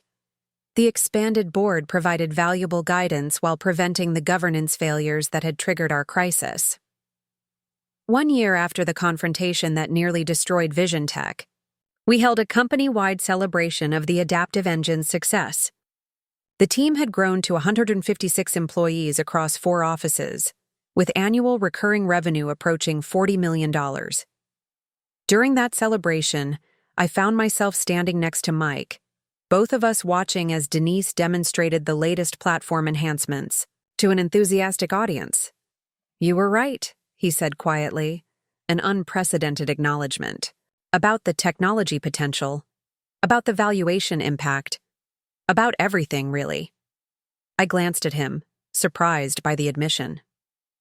"The dual leadership approach turned out better than either of us expected," I offered, meeting his unexpected openness with my own. "Different skills for different challenges," he agreed. "Something I should have recognized without a governance crisis to force the issue. This wasn't complete reconciliation. Too much had happened for that. But it was acknowledgement of a functional partnership that served VisionTech's interests despite personal history. The company we had built had survived its greatest threat and emerged stronger through transformative resolution. The path forward wasn't about restoring what had been broken, but building something stronger on lessons painfully learned. VisionTech's future would be guided by proper governance, mutual respect for complementary contributions, and recognition that sustainable success required both innovation vision and business execution. The crisis that began with Mike's confident declaration, "You're out," had ultimately created space for necessary evolution, forced by a contract he had forgotten, but I had ensured was protected. That evolution transformed not just VisionTech's leadership structure, but its fundamental approach to growth, partnership, and value creation. The company would continue facing challenges and opportunities, as all successful enterprises do. But it would face them with governance structures and leadership balance that protected against the vulnerabilities that had nearly destroyed everything we had built. As the celebration continued around us, I reflected on the journey from that shocking boardroom moment to this point of sustainable success. The crisis had been painful but necessary, the catalyst for transformation that might otherwise have never occurred. 3 years after the governance crisis that nearly tore VisionTech apart, I stood at the podium in the grand ballroom of the Boston Convention Center. Before me sat over 300 employees, key clients, industry partners, and investors, all gathered to celebrate VisionTech's remarkable achievement, exceeding $100 million in annual recurring revenue. The digital display behind me showed our journey, in stark numbers, from a 2-person startup operating above a print shop to an industry leader with 312 employees across 7 offices on 3 continents. But those metrics, impressive as they were, told only part of the story. Vision Tech exists because two people with complementary skills shared a vision for transforming how enterprises understand their data. I began, acknowledging our origins, without dwelling on the crisis that had nearly destroyed everything. Today, we've become something far greater than either founder could have created alone. A community of innovators whose work impacts decision-making at over 200 major corporations worldwide. Mike sat in the front row, nodding slightly as I spoke. Our professional relationship had evolved into something neither of us would have predicted during the darkest days of our conflict. Not friendship restored, that bridge had been permanently damaged, but a productive partnership built on clear boundaries, mutual respect for distinct skills, and shared commitment to Vision Tech's success. The dual leadership model that emerged from our mediated settlement had proven more effective than anyone anticipated. My focus on product innovation and client solutions complemented Mike's talent for investor relations and strategic partnerships. The expanded board provided governance, oversight that prevented the concentrated control that had enabled the original crisis. 3 years ago, we faced an inflection point that tested not just our technology but our organizational resilience, I continued, addressing the crisis obliquely for those who understood the reference. The governance structure that emerged from that challenge has become our foundation for sustainable growth, balancing innovation vision with disciplined execution, founder leadership with independent oversight. That balanced approach had delivered extraordinary results. The adaptive analytics engine that sparked our conflict had indeed transformed Vision Tech's market position, attracting enterprise clients who previously considered us too small for their needs. Our technology platform now processed data for 6 of the 10 largest healthcare systems in America and 8 of the top 15 financial institutions. Industry recognition had followed. The previous year, Enterprise Technology Review had named Vision Tech Most Innovative Analytics Provider, while Forbes included us in their Next Billion-Dollar Tech Companies list. My personal vindication came when MIT Technology Review featured our adaptive engine architecture in their 10 Breakthrough Technologies issue, validation from the very institution where Mike and I had first connected as students. As I concluded my remarks and introduced our newest product innovations, I couldn't help reflecting on the journey that had brought us here.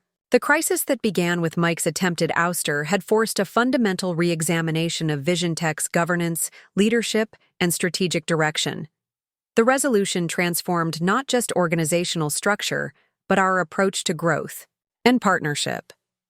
The Hammond acquisition offer that triggered the crisis now seemed almost quaint in retrospect. Their $67 million valuation had been dramatically surpassed by our independent growth trajectory, with recent investment rounds valuing Vision Tech at $285 million. Hammond itself had been acquired by a larger competitor the previous year, likely eliminating the independent technology development that had been central to our platform's evolution. After the formal presentations concluded, the celebration transitioned to a more relaxed reception. I circulated among employees, clients, and partners, marking how many relationships had been forged or strengthened since our governance crisis. Catherine Williams, the independent board member whose exclusion from the original decision had provided crucial leverage in our legal challenge, approached with champagne flutes in hand. If someone had described this outcome to me 3 years ago, I would have called it wishful thinking, she said, handing me a glass. From governance crisis to industry leader in 36 months. Quite a transformation. The crisis forced issues that might otherwise have festered indefinitely, I acknowledged. We're stronger for having confronted them, painful as the process was. That's the wisdom most founders never acquire until too late, she observed. Organizational health requires governance structures that balance power and establish clear decision processes. Your experience has become something of a case study in my board governance workshops. I laughed at the irony. From cautionary tale to best practice, I suppose that's progress. The dual leadership model in particular has proven remarkably effective, Catherine continued. Other technology companies have implemented similar structures after seeing your results. This was true. Several peer companies had adopted variations of our governance approach, recognizing the value of balancing complementary leadership skills within clear structural frameworks. The model that emerged from our crisis had become something of an industry template for founder-led companies seeking sustainable growth without the vulnerabilities of concentrated control. As the evening progressed, I found myself in conversation with Jeffrey Carson, now CIO at Carrington Healthcare and one of our earliest enterprise clients. His support during the crisis had been instrumental in maintaining our market position, while governance issues were resolved. "Remember when you called me during that transition?" he asked. "You were so careful with your wording, but I could tell something significant was happening behind the scenes." I nodded, recalling the delicate balance required during those communications, providing appropriate transparency without undermining client confidence. "What made you stay with us through that uncertainty?" I asked, genuinely curious about his perspective. "3 things," he replied without hesitation. "First, your technology was already delivering value we couldn't get elsewhere. Second, your commitment to our success has been demonstrated consistently for years.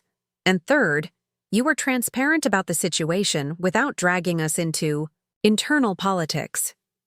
His assessment validated the approach we had taken during the crisis, maintaining operational excellence and client focus despite the governance turmoil. That disciplined separation between internal challenges and external delivery had preserved VisionTech's market reputation through a period when many companies would have suffered irreparable damage. Later that evening, I noticed Mike in quiet conversation with Richard Blackwell, the former Hammond Technologies CEO who had contacted me directly during our crisis. Blackwell had since moved to a venture capital firm specializing in enterprise technology investments. Their friendly interaction symbolized how completely the competitive landscape had evolved since Hammond's acquisition attempt. As the celebration wound down, Denise Martinez joined me near the windows overlooking Boston Harbor. Her leadership of our development team had been crucial throughout the crisis and subsequent growth period. Recently promoted to Chief Innovation Officer, she now led our research into emerging analytics applications beyond our current market focus. "We've come a long way from that morning when security escorted you out," she observed, referencing the darkest moment of our governance battle. "The team still talks about it sometimes, how close we came to becoming just another acquired technology stripped for parts. Hammond would have extracted the adaptive engine architecture and discarded most of what made VisionTech special." I agreed. "The independent development path has created something far more valuable." "Not just financially valuable," Denise added. "We're solving problems that matter, helping healthcare systems identify treatment patterns that improve patient outcomes, enabling financial institutions to detect fraud patterns before customers are harmed, and supporting sustainability initiatives through resource optimization." Her observation captured something essential about VisionTech's evolution. Beyond metrics and valuations, we had built a company with purpose, applying advanced technology to challenges with meaningful impact. That mission-driven focus had attracted exceptional talent and fostered the innovation culture that drove our continuing growth.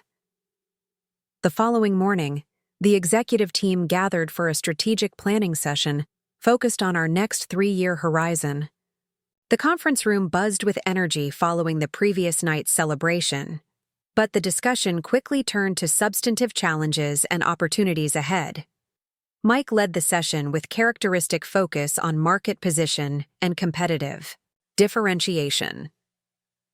"Our success has attracted attention," he noted, displaying analyst reports on emerging competitors. 3 venture-backed startups have launched platforms explicitly positioned against our adaptive engine. 2 established enterprise vendors have announced development roadmaps targeting our core functionality. This competitive response was inevitable given our market success, but it required strategic consideration. The question isn't whether competition will intensify, It's how we maintain our innovation advantage while scaling customer success capabilities. The discussion that followed demonstrated how effectively our dual leadership model functioned 3 years after its crisis-driven implementation. Mike focused on go-to-market strategy and competitive positioning, while I addressed technology, roadmap, and innovation pipeline. Department leaders contributed specialized perspectives on talent acquisition, customer experience, and operational scaling. The expanded board, represented by Catherine Williams and 2 independent directors added, after our governance restructuring, provided valuable strategic oversight without micromanaging operational decisions. This balanced input produced a comprehensive growth strategy that neither founder could have developed independently. By mid-afternoon, we had outlined our next phase of expansion: accelerated investment in our healthcare analytics vertical, where our technology showed transformative impact; strategic acquisitions to enhance our financial services capabilities, and expanded research into predictive modeling applications across new industries. The contrast with our pre-crisis decision processes was striking. Before, strategic decisions emerged primarily from founder discussions, sometimes collaborative, sometimes dominated by whoever advocated most forcefully. Now, decisions followed a structured process incorporating diverse perspectives and explicit evaluation criteria, resulting in more robust strategies with broader organizational alignment. As the session concluded, I found myself reflecting on the unexpected wisdom that had emerged from our governance crisis. The conflict that began with Mike's attempted ouster had ultimately produced organizational structures and leadership practices that enabled Vision Tech's extraordinary success. That evening, I visited the Cambridge diner where Mike and I had sketched our original vision on paper napkins 8 years earlier. The nostalgic location offered perspective on our journey, from ambitious startup founders to leaders of a company valued at nearly $300 million. Mike's text surprised me. "Saw your calendar? Same booth as last time?" He had noticed my sentimental journey and invited himself to join. 30 minutes later, he slid into the booth across from me, an echo of our confrontation 3 years earlier, but without the tension that had characterized that meeting. "Feeling nostalgic after the celebration?" he asked, ordering coffee from the same server who had witnessed both our hopeful beginning and our bitter confrontation. "Reflecting on unexpected outcomes," I replied. "If you had succeeded in pushing me out, Vision Tech would be a division of Hammond now, probably gutted for technology assets and discarded." He nodded, acknowledging this reality without defensiveness. "And if you had won completely, forcing me out instead, we might have built impressive technology without the market penetration that made it valuable." This mutual recognition represented significant evolution in our relationship. We had moved beyond recrimination to recognition of complementary value, a perspective nearly impossible during the heat of our conflict. The dual leadership model works because it institutionalized what we should have recognized from the beginning, I observed. Different skills for different challenges, balanced through proper governance. "The structure matters," Mike agreed. "Clear domains, transparent processes, independent oversight. Things we should have established long before the crisis forced the issue." Our conversation continued for nearly 2 hours, ranging from technology trends to market dynamics to personal reflections. Not as friends rekindling closeness, but as respectful partners who had navigated extraordinary challenges to build something valuable together. As we prepared to leave, Mike mentioned something unexpected. Hammond's acquisition by Synergen last year. Their technology integration has been disastrous. The visualization platform we would have been folded into has been completely abandoned. This confirmed my deepest concern about the acquisition path Mike had pursued, that Vision Tech's technology would have been compromised or discarded within a larger corporate structure that didn't understand its value. Our independent path had preserved not just company control, but technological integrity. The following week brought the announcement of our first strategic acquisition, a specialized healthcare analytics firm whose natural language processing technology complemented our visualization capabilities.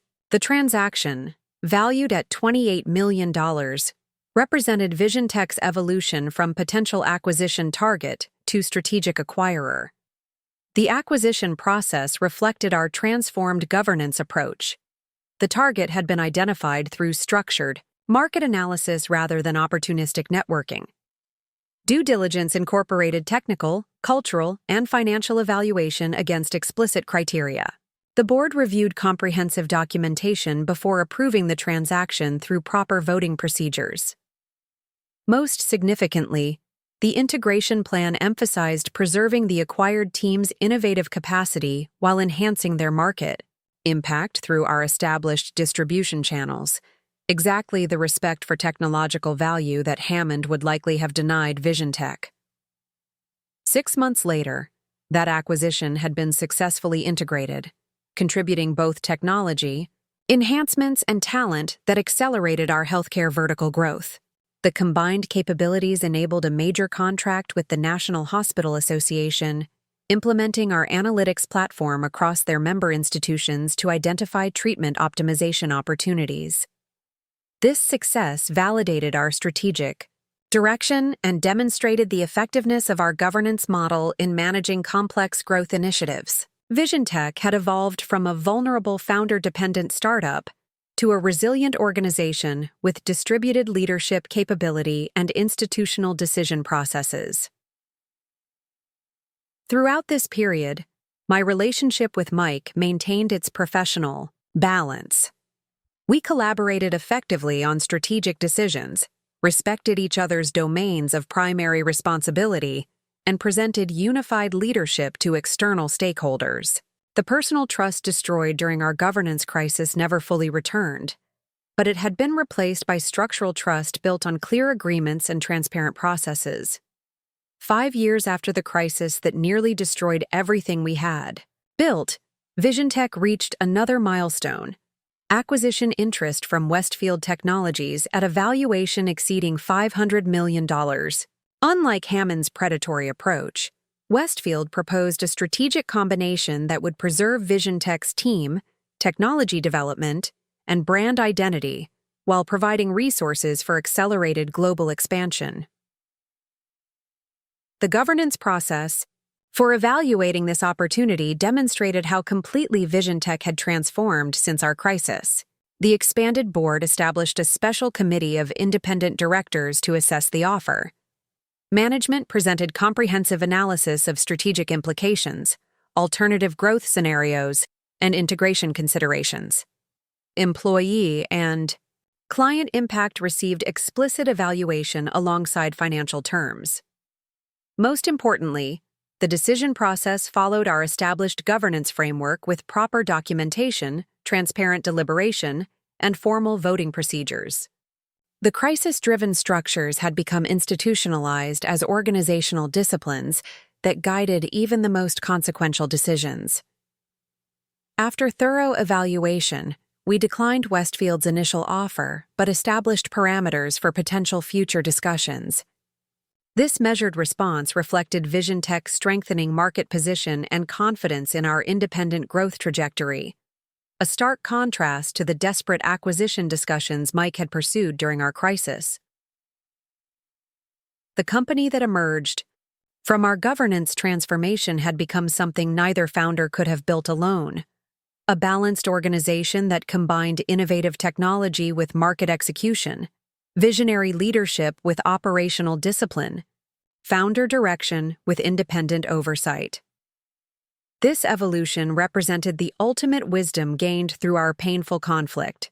Sustainable success requires governance structures that balance power, establish clear decision processes, and protect against the vulnerabilities of founder-centric control. The crisis that began with Mike's attempted ouster had forced creation of exactly those structures, transforming VisionTech from precarious startup to resilient enterprise. Standing in our expanded Boston headquarters, watching teams collaborate across previously separate functions, I reflected on the journey from that shocking boardroom moment to this thriving organization valued at $500 million. The contract Mike had forgotten, our operating agreement with its governance requirements, had ultimately saved not just my position, but VisionTech itself, creating space for necessary transformation that might otherwise never have occurred. The crisis that began with "you're out" had become the catalyst for building something far stronger than either founder could have envisioned alone. In that painful but necessary conflict lay the seeds of sustainable success.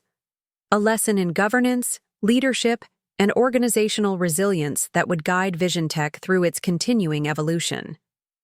10 years after founding VisionTech, I stood on the balcony of our new global headquarters in Boston's Innovation District. The sweeping glass building housed over 500 employees, a far cry from the cramped storage room above a print shop where Mike and I had started with nothing but a prototype and ambition. The skyline view reminded me of another moment a decade earlier, when I'd sketched the first visualization concept that would become our core technology. That humble beginning had evolved into an enterprise valued at $750 million, with technology that transformed how major corporations understood their data and made strategic decisions.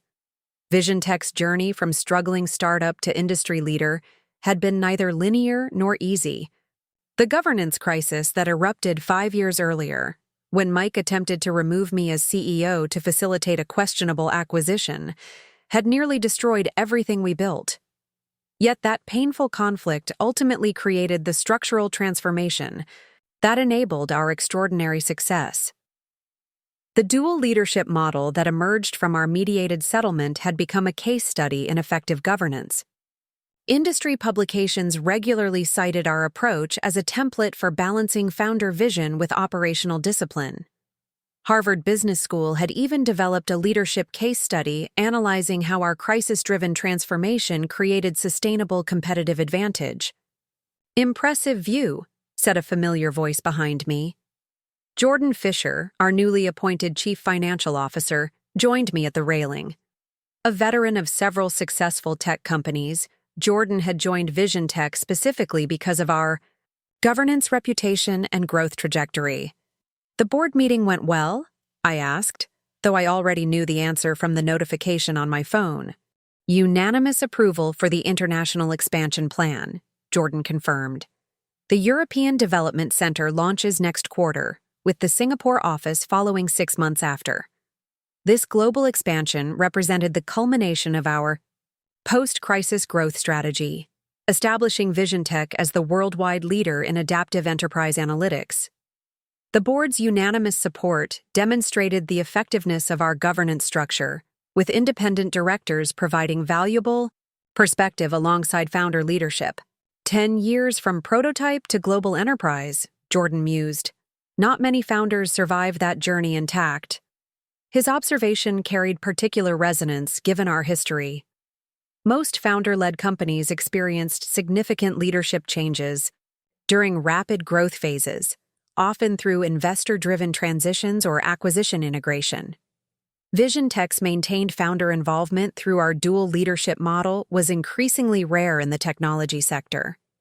The crisis 5 years ago almost ended that journey prematurely, I acknowledged.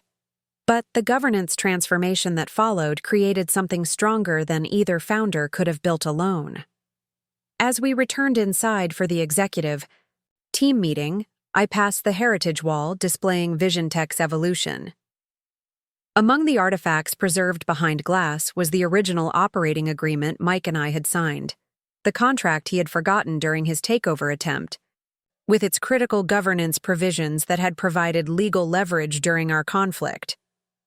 Beside it hung framed copies of industry recognition, Forbes' 30 Under 30 profiles of both founders, Enterprise Technology Review's Innovation Leader of the Year Award, and the MIT Technology Review cover featuring our adaptive analytics architecture.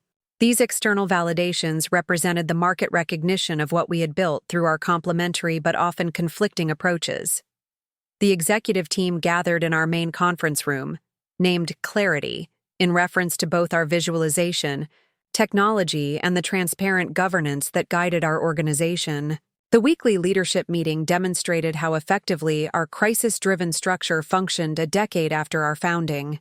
Mike led discussion of strategic partnerships and investor relations, areas where his natural networking abilities and business development skills created significant value. I focused on the technology roadmap and innovation pipeline, ensuring Vision Tech maintained its competitive differentiation through continuous advancement.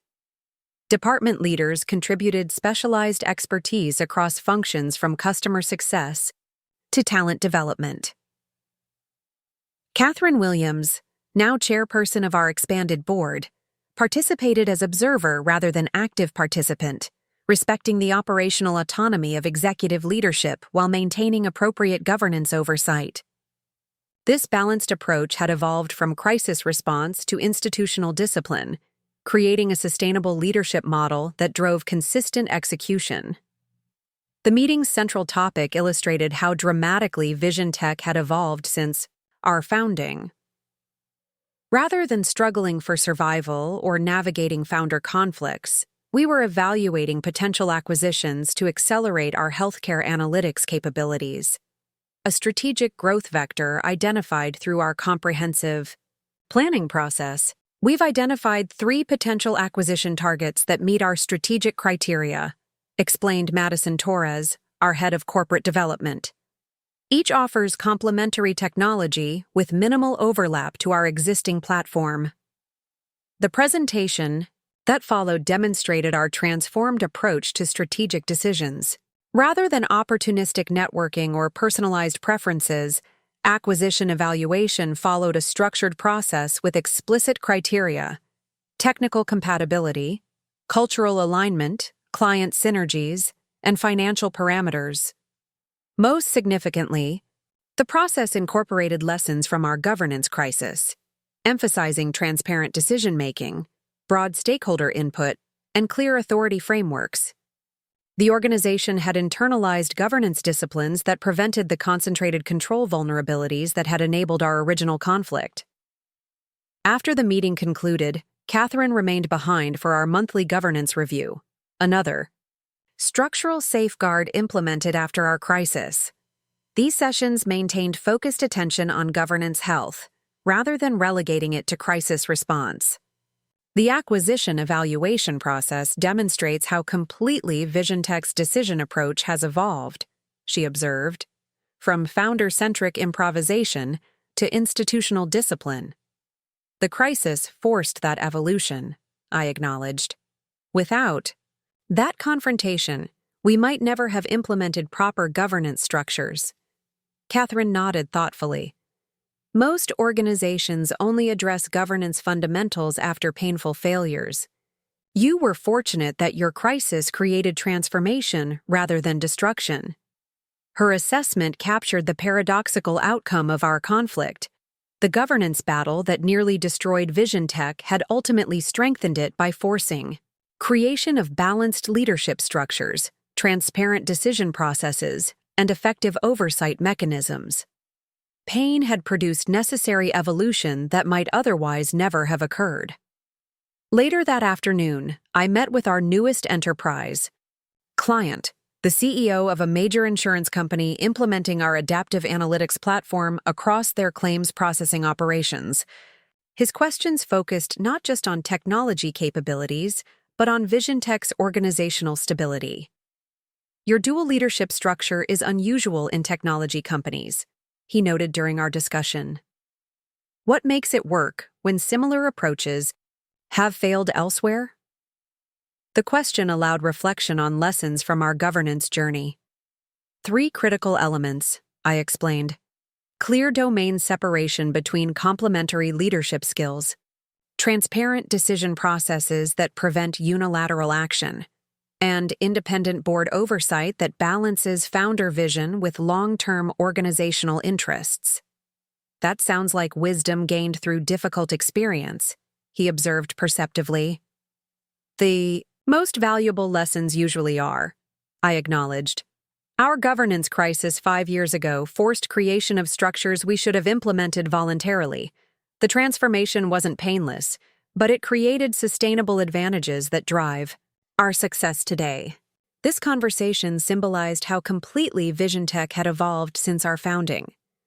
Rather than hiding our governance history or presenting sanitized corporate narratives, we integrated those lessons into our market positioning, emphasizing the organizational resilience and leadership maturity that emerged from our crisis.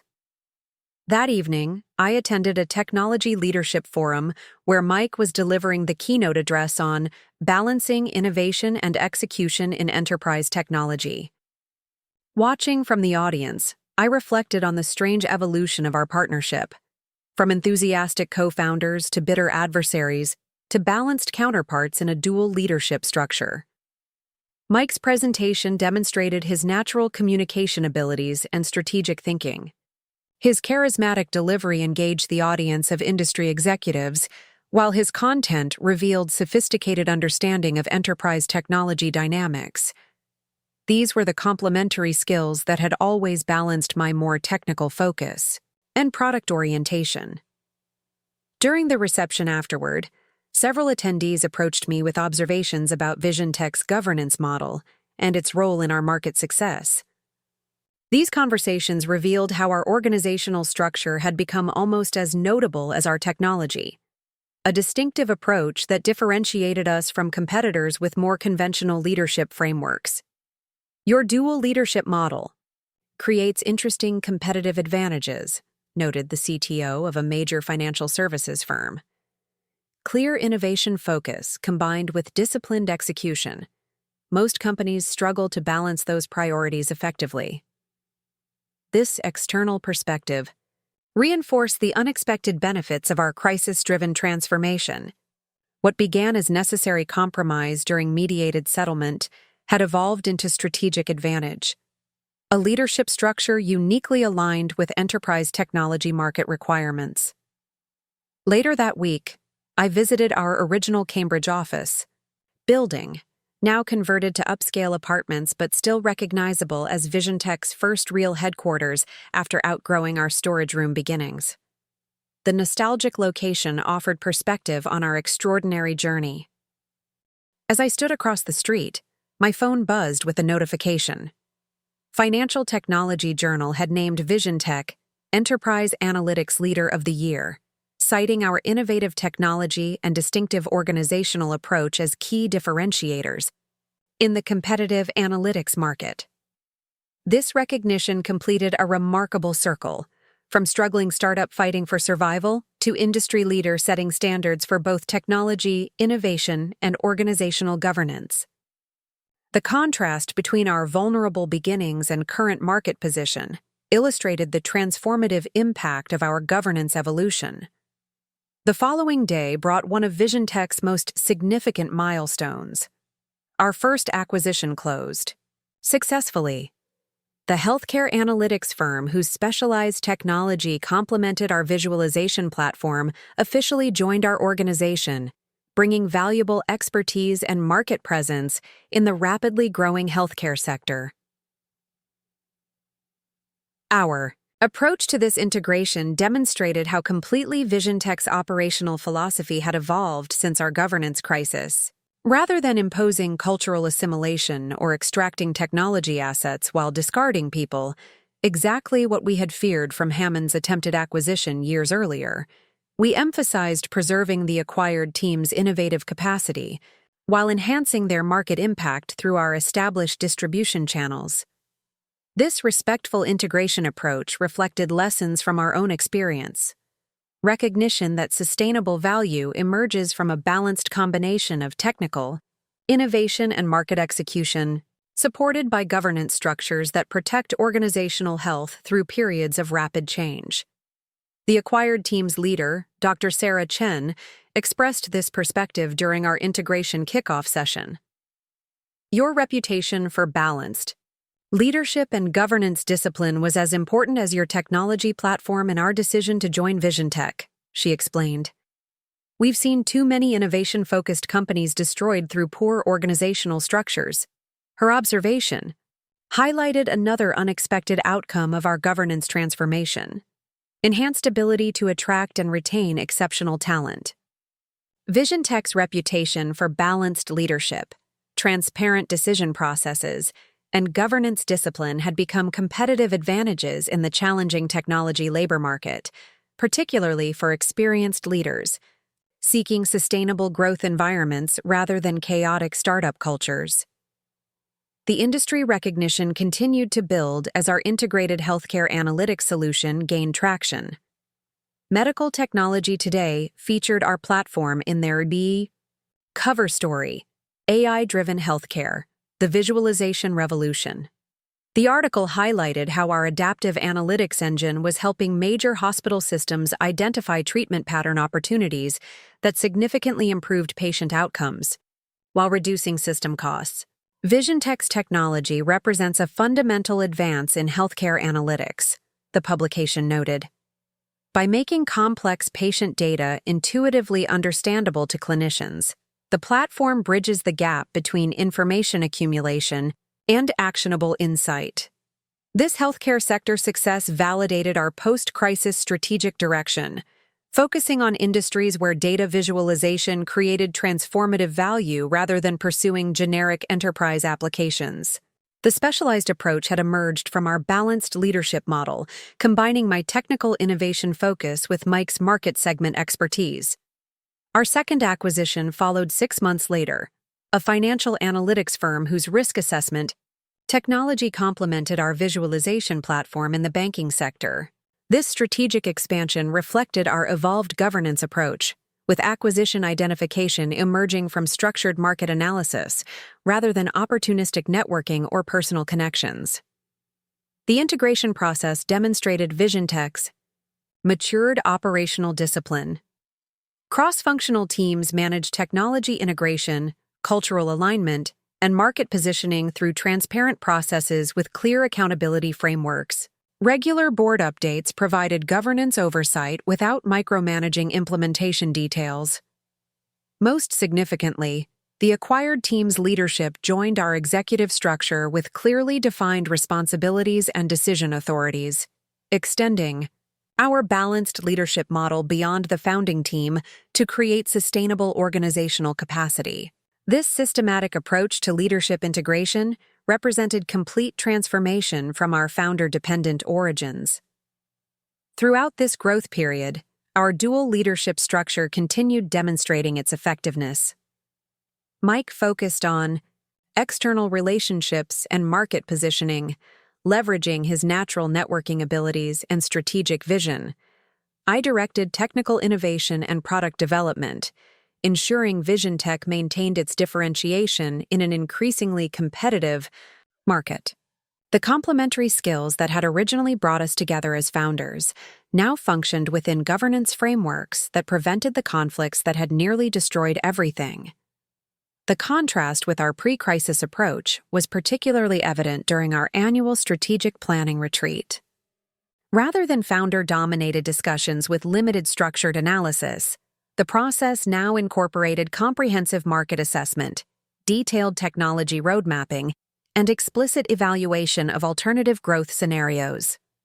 Most importantly, the planning process balanced visionary thinking with execution discipline, combining ambitious innovation targets with practical implementation considerations. This integration of complementary perspectives has become VisionTech's distinctive capability, allowing us to pursue breakthrough technology development while maintaining reliable operational execution. The retreat's central discussion focused on artificial intelligence integration, enhancing our visualization platform with emerging machine learning capabilities. This strategic direction represented significant investment commitment and potential competitive differentiation, making it precisely the type of decision that had previously triggered founder conflicts.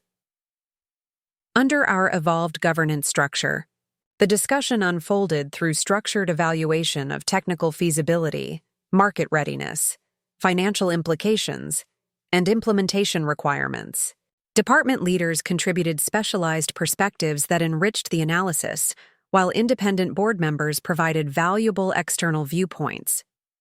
The decision process demonstrated how completely VisionTech had transcended its founder-centric origins.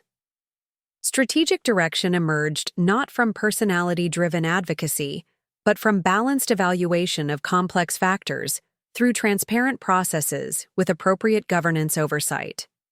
This institutional maturity became particularly valuable when market conditions shifted unexpectedly.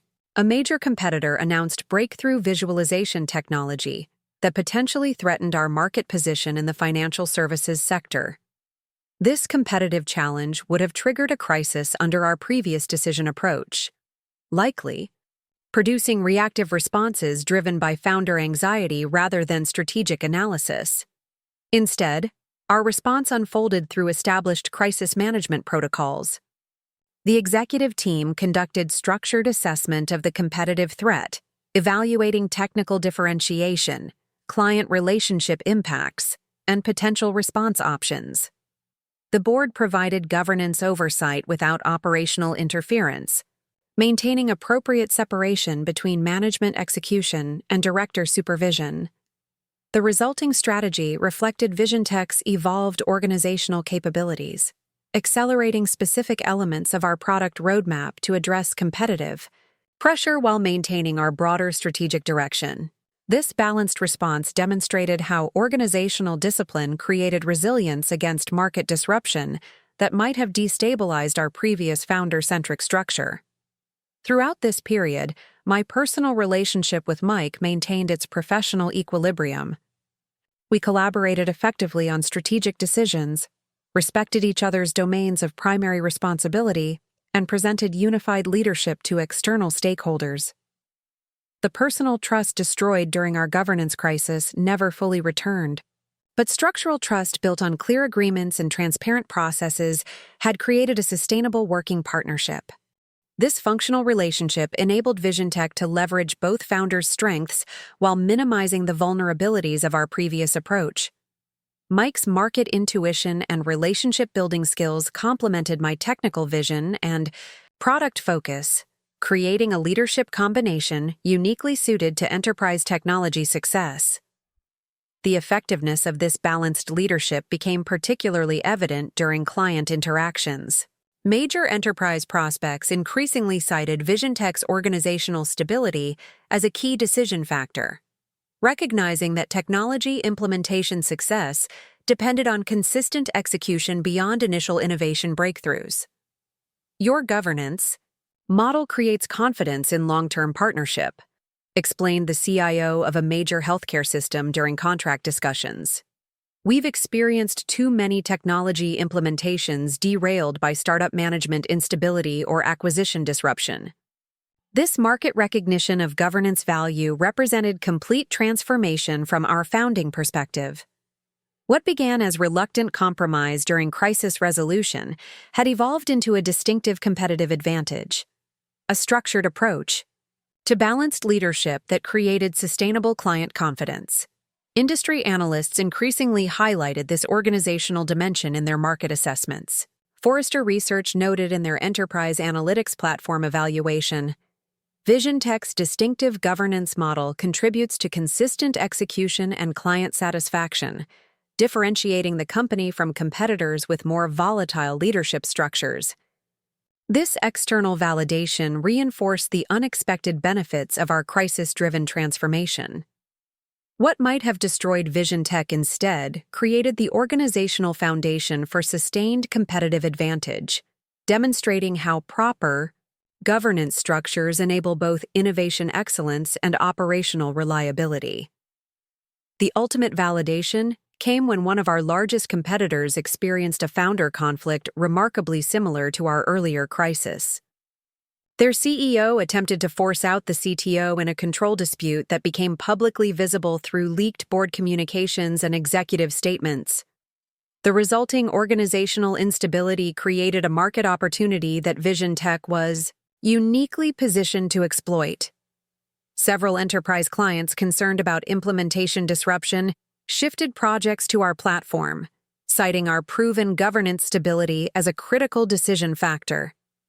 This competitive differentiation demonstrated the market value of our crisis-driven transformation. The governance structures created through painful conflict had become VisionTech's institutional strength, enabling consistent execution that distinguished us from competitors experiencing the founder-centric vulnerabilities we had overcome. The 10th anniversary of VisionTech's funding provided a natural opportunity for reflecting on this extraordinary journey. The company-wide celebration at our global headquarters brought together employees from all international locations, along with key clients, partners, and industry observers.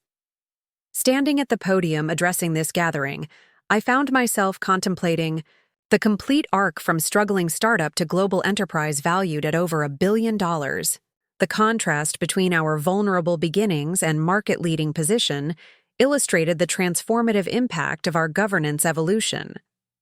VisionTech exists today because two founders with complementary skills shared a vision for transforming enterprise data understanding, I began, acknowledging our origins without dwelling on the crisis that had nearly destroyed everything. What began in a storage room above a print shop has evolved into a global technology leader with solutions that transform decision-making at over 200 major corporations worldwide. The assembled audience represented the extraordinary growth achieved through our post-crisis transformation. 650 employees across 12 global offices, technology partnerships with leading enterprise platforms, and implementation experience. Across diverse industries from healthcare to financial services to manufacturing. Our journey has taught us that sustainable success requires more than brilliant technology or market vision, I continued. It requires governance structures that balance innovation with execution, founder leadership with organizational discipline, visionary direction with practical implementation. This perspective represented the fundamental wisdom gained through our painful conflict. What began as desperate crisis response had produced organizational structures and leadership practices that enabled extraordinary success, demonstrating how proper governance creates sustainable competitive advantage in even the most dynamic technology markets. As the celebration continued, I found myself in conversation with Catherine Williams, whose role during our governance crisis had been crucial to achieving balanced resolution. Looking back 10 years, could you have imagined this outcome? She asked, gesturing toward the thriving organization around us. Not remotely, I admitted. When Mike tried to force me out, my focus was simply on protecting what we had built. The governance transformation that followed was necessity rather than strategic foresight. That's typically how significant organizational evolution occurs, Catherine observed. Crisis forces changes that comfort would never initiate. The wisdom lies in recognizing the opportunity within the conflict. Her assessment captured the paradoxical outcome of our governance battle. The crisis that threatened VisionTech's existence had ultimately strengthened it by forcing creation of balanced leadership structures, transparent decision processes, and effective oversight mechanisms. Pain had produced necessary evolution that might otherwise never have occurred. The day after our anniversary celebration, Westfield Technologies contacted us regarding potential acquisition. Their third approach in 5 years, this time valuing VisionTech at $1.4 billion. Unlike Hammond's predatory attempt years earlier, Westfield proposed a strategic combination that would preserve our technology development, team structure, and market positioning while providing resources for accelerated global expansion. The key governance process for evaluating this opportunity demonstrated VisionTech's complete transformation. The expanded board established a special committee of independent directors to assess the proposal. Executive leadership presented comprehensive analysis of strategic implications, alternative growth scenarios, and integration considerations. Employee and client impact received explicit evaluation alongside financial terms. Most importantly, the decision process followed our established governance framework with proper documentation, transparent deliberation, and formal voting procedures. The crisis-driven structures had become institutionalized as organizational disciplines that guided even the most consequential decisions. The board meeting for final deliberation lasted nearly 8 hours, with thorough discussion of all relevant considerations. Unlike the secretive, improper process Mike had attempted during our crisis, this decision unfolded with rigorous governance discipline. Each stakeholder perspective considered, each strategic implication examined, each alternative scenario evaluated. After extensive discussion, the board concluded that Vision Tech's independent growth potential exceeded the acquisition value proposition. Our artificial intelligence integration strategy was accelerating faster than anticipated, creating market differentiation that warranted continued independence rather than integration within a larger enterprise structure. This measured decision reflected our enhanced market position and governance maturity, prioritizing long-term value creation over immediate transaction proceeds. The contrast with the desperate acquisition discussions that triggered our crisis years earlier demonstrated how completely Vision Tech had transformed its strategic approach through balanced governance structures. Following the board meeting, Mike and I met privately to discuss next steps in our growth strategy. Not as friends rekindling closeness, but as respectful partners who had navigated extraordinary challenges to build something valuable together. From storage room to billion-dollar acquisition offer, Mike observed, acknowledging the remarkable journey we had traveled. Not exactly the path either of us envisioned when we started. The governance model made it possible, I noted, balancing your business development strengths with my technical focus, supported by proper leadership structures. He nodded thoughtfully. The crisis forced creation of exactly what Vision Tech needed. Leadership balance that neither founder would have implemented voluntarily. Sometimes failure creates opportunity for necessary evolution. This philosophical perspective represented profound growth from the bitter conflict of our governance battle. We had moved beyond recrimination to recognition of complementary value, understanding that sustainable success required balanced integration of different skills within appropriate governance frameworks. As we concluded our meeting, I found myself reflecting on the complete arc of Vision Tech's journey, from ambitious visions sketched on diner napkins to global enterprise valued at over $1 billion. The contrast between our vulnerable beginnings and market-leading conclusion illustrated the power of balanced leadership, disciplined execution, and proper governance. Most significantly, the crisis that began with Mike's confident declaration, "You're out," had ultimately created space for necessary transformation that might otherwise never have occurred. The contract he had forgotten had saved not just my position, but Vision Tech itself, forcing creation of governance structures that enabled sustainable success beyond what either founder could have built alone. The company that emerged from our governance transformation had become something neither founder could have envisioned at our founding. A balanced organization that combined innovative technology with market execution, visionary leadership with operational discipline, founder, direction with independent oversight. In that painful but necessary crisis lay the seeds of extraordinary success, a lesson in governance, leadership, and organizational resilience that would guide not just Vision Tech's continuing evolution, but my own approach to building ventures that create lasting value. The journey that began with a shocking boardroom announcement had come full circle to $1 billion valuation, not despite our governance crisis, but because of the transformation it forced. In that unexpected outcome lay Vision Tech's most valuable lesson. Sometimes the contract that saves everything is the one your partner forgot existed. Up next, you've got 2 more standout stories right on your screen. If this one hits the mark, you won't want to pass these up. Just click and check them out. And don't forget to subscribe and turn on the notification bell so you don't miss any upload from us.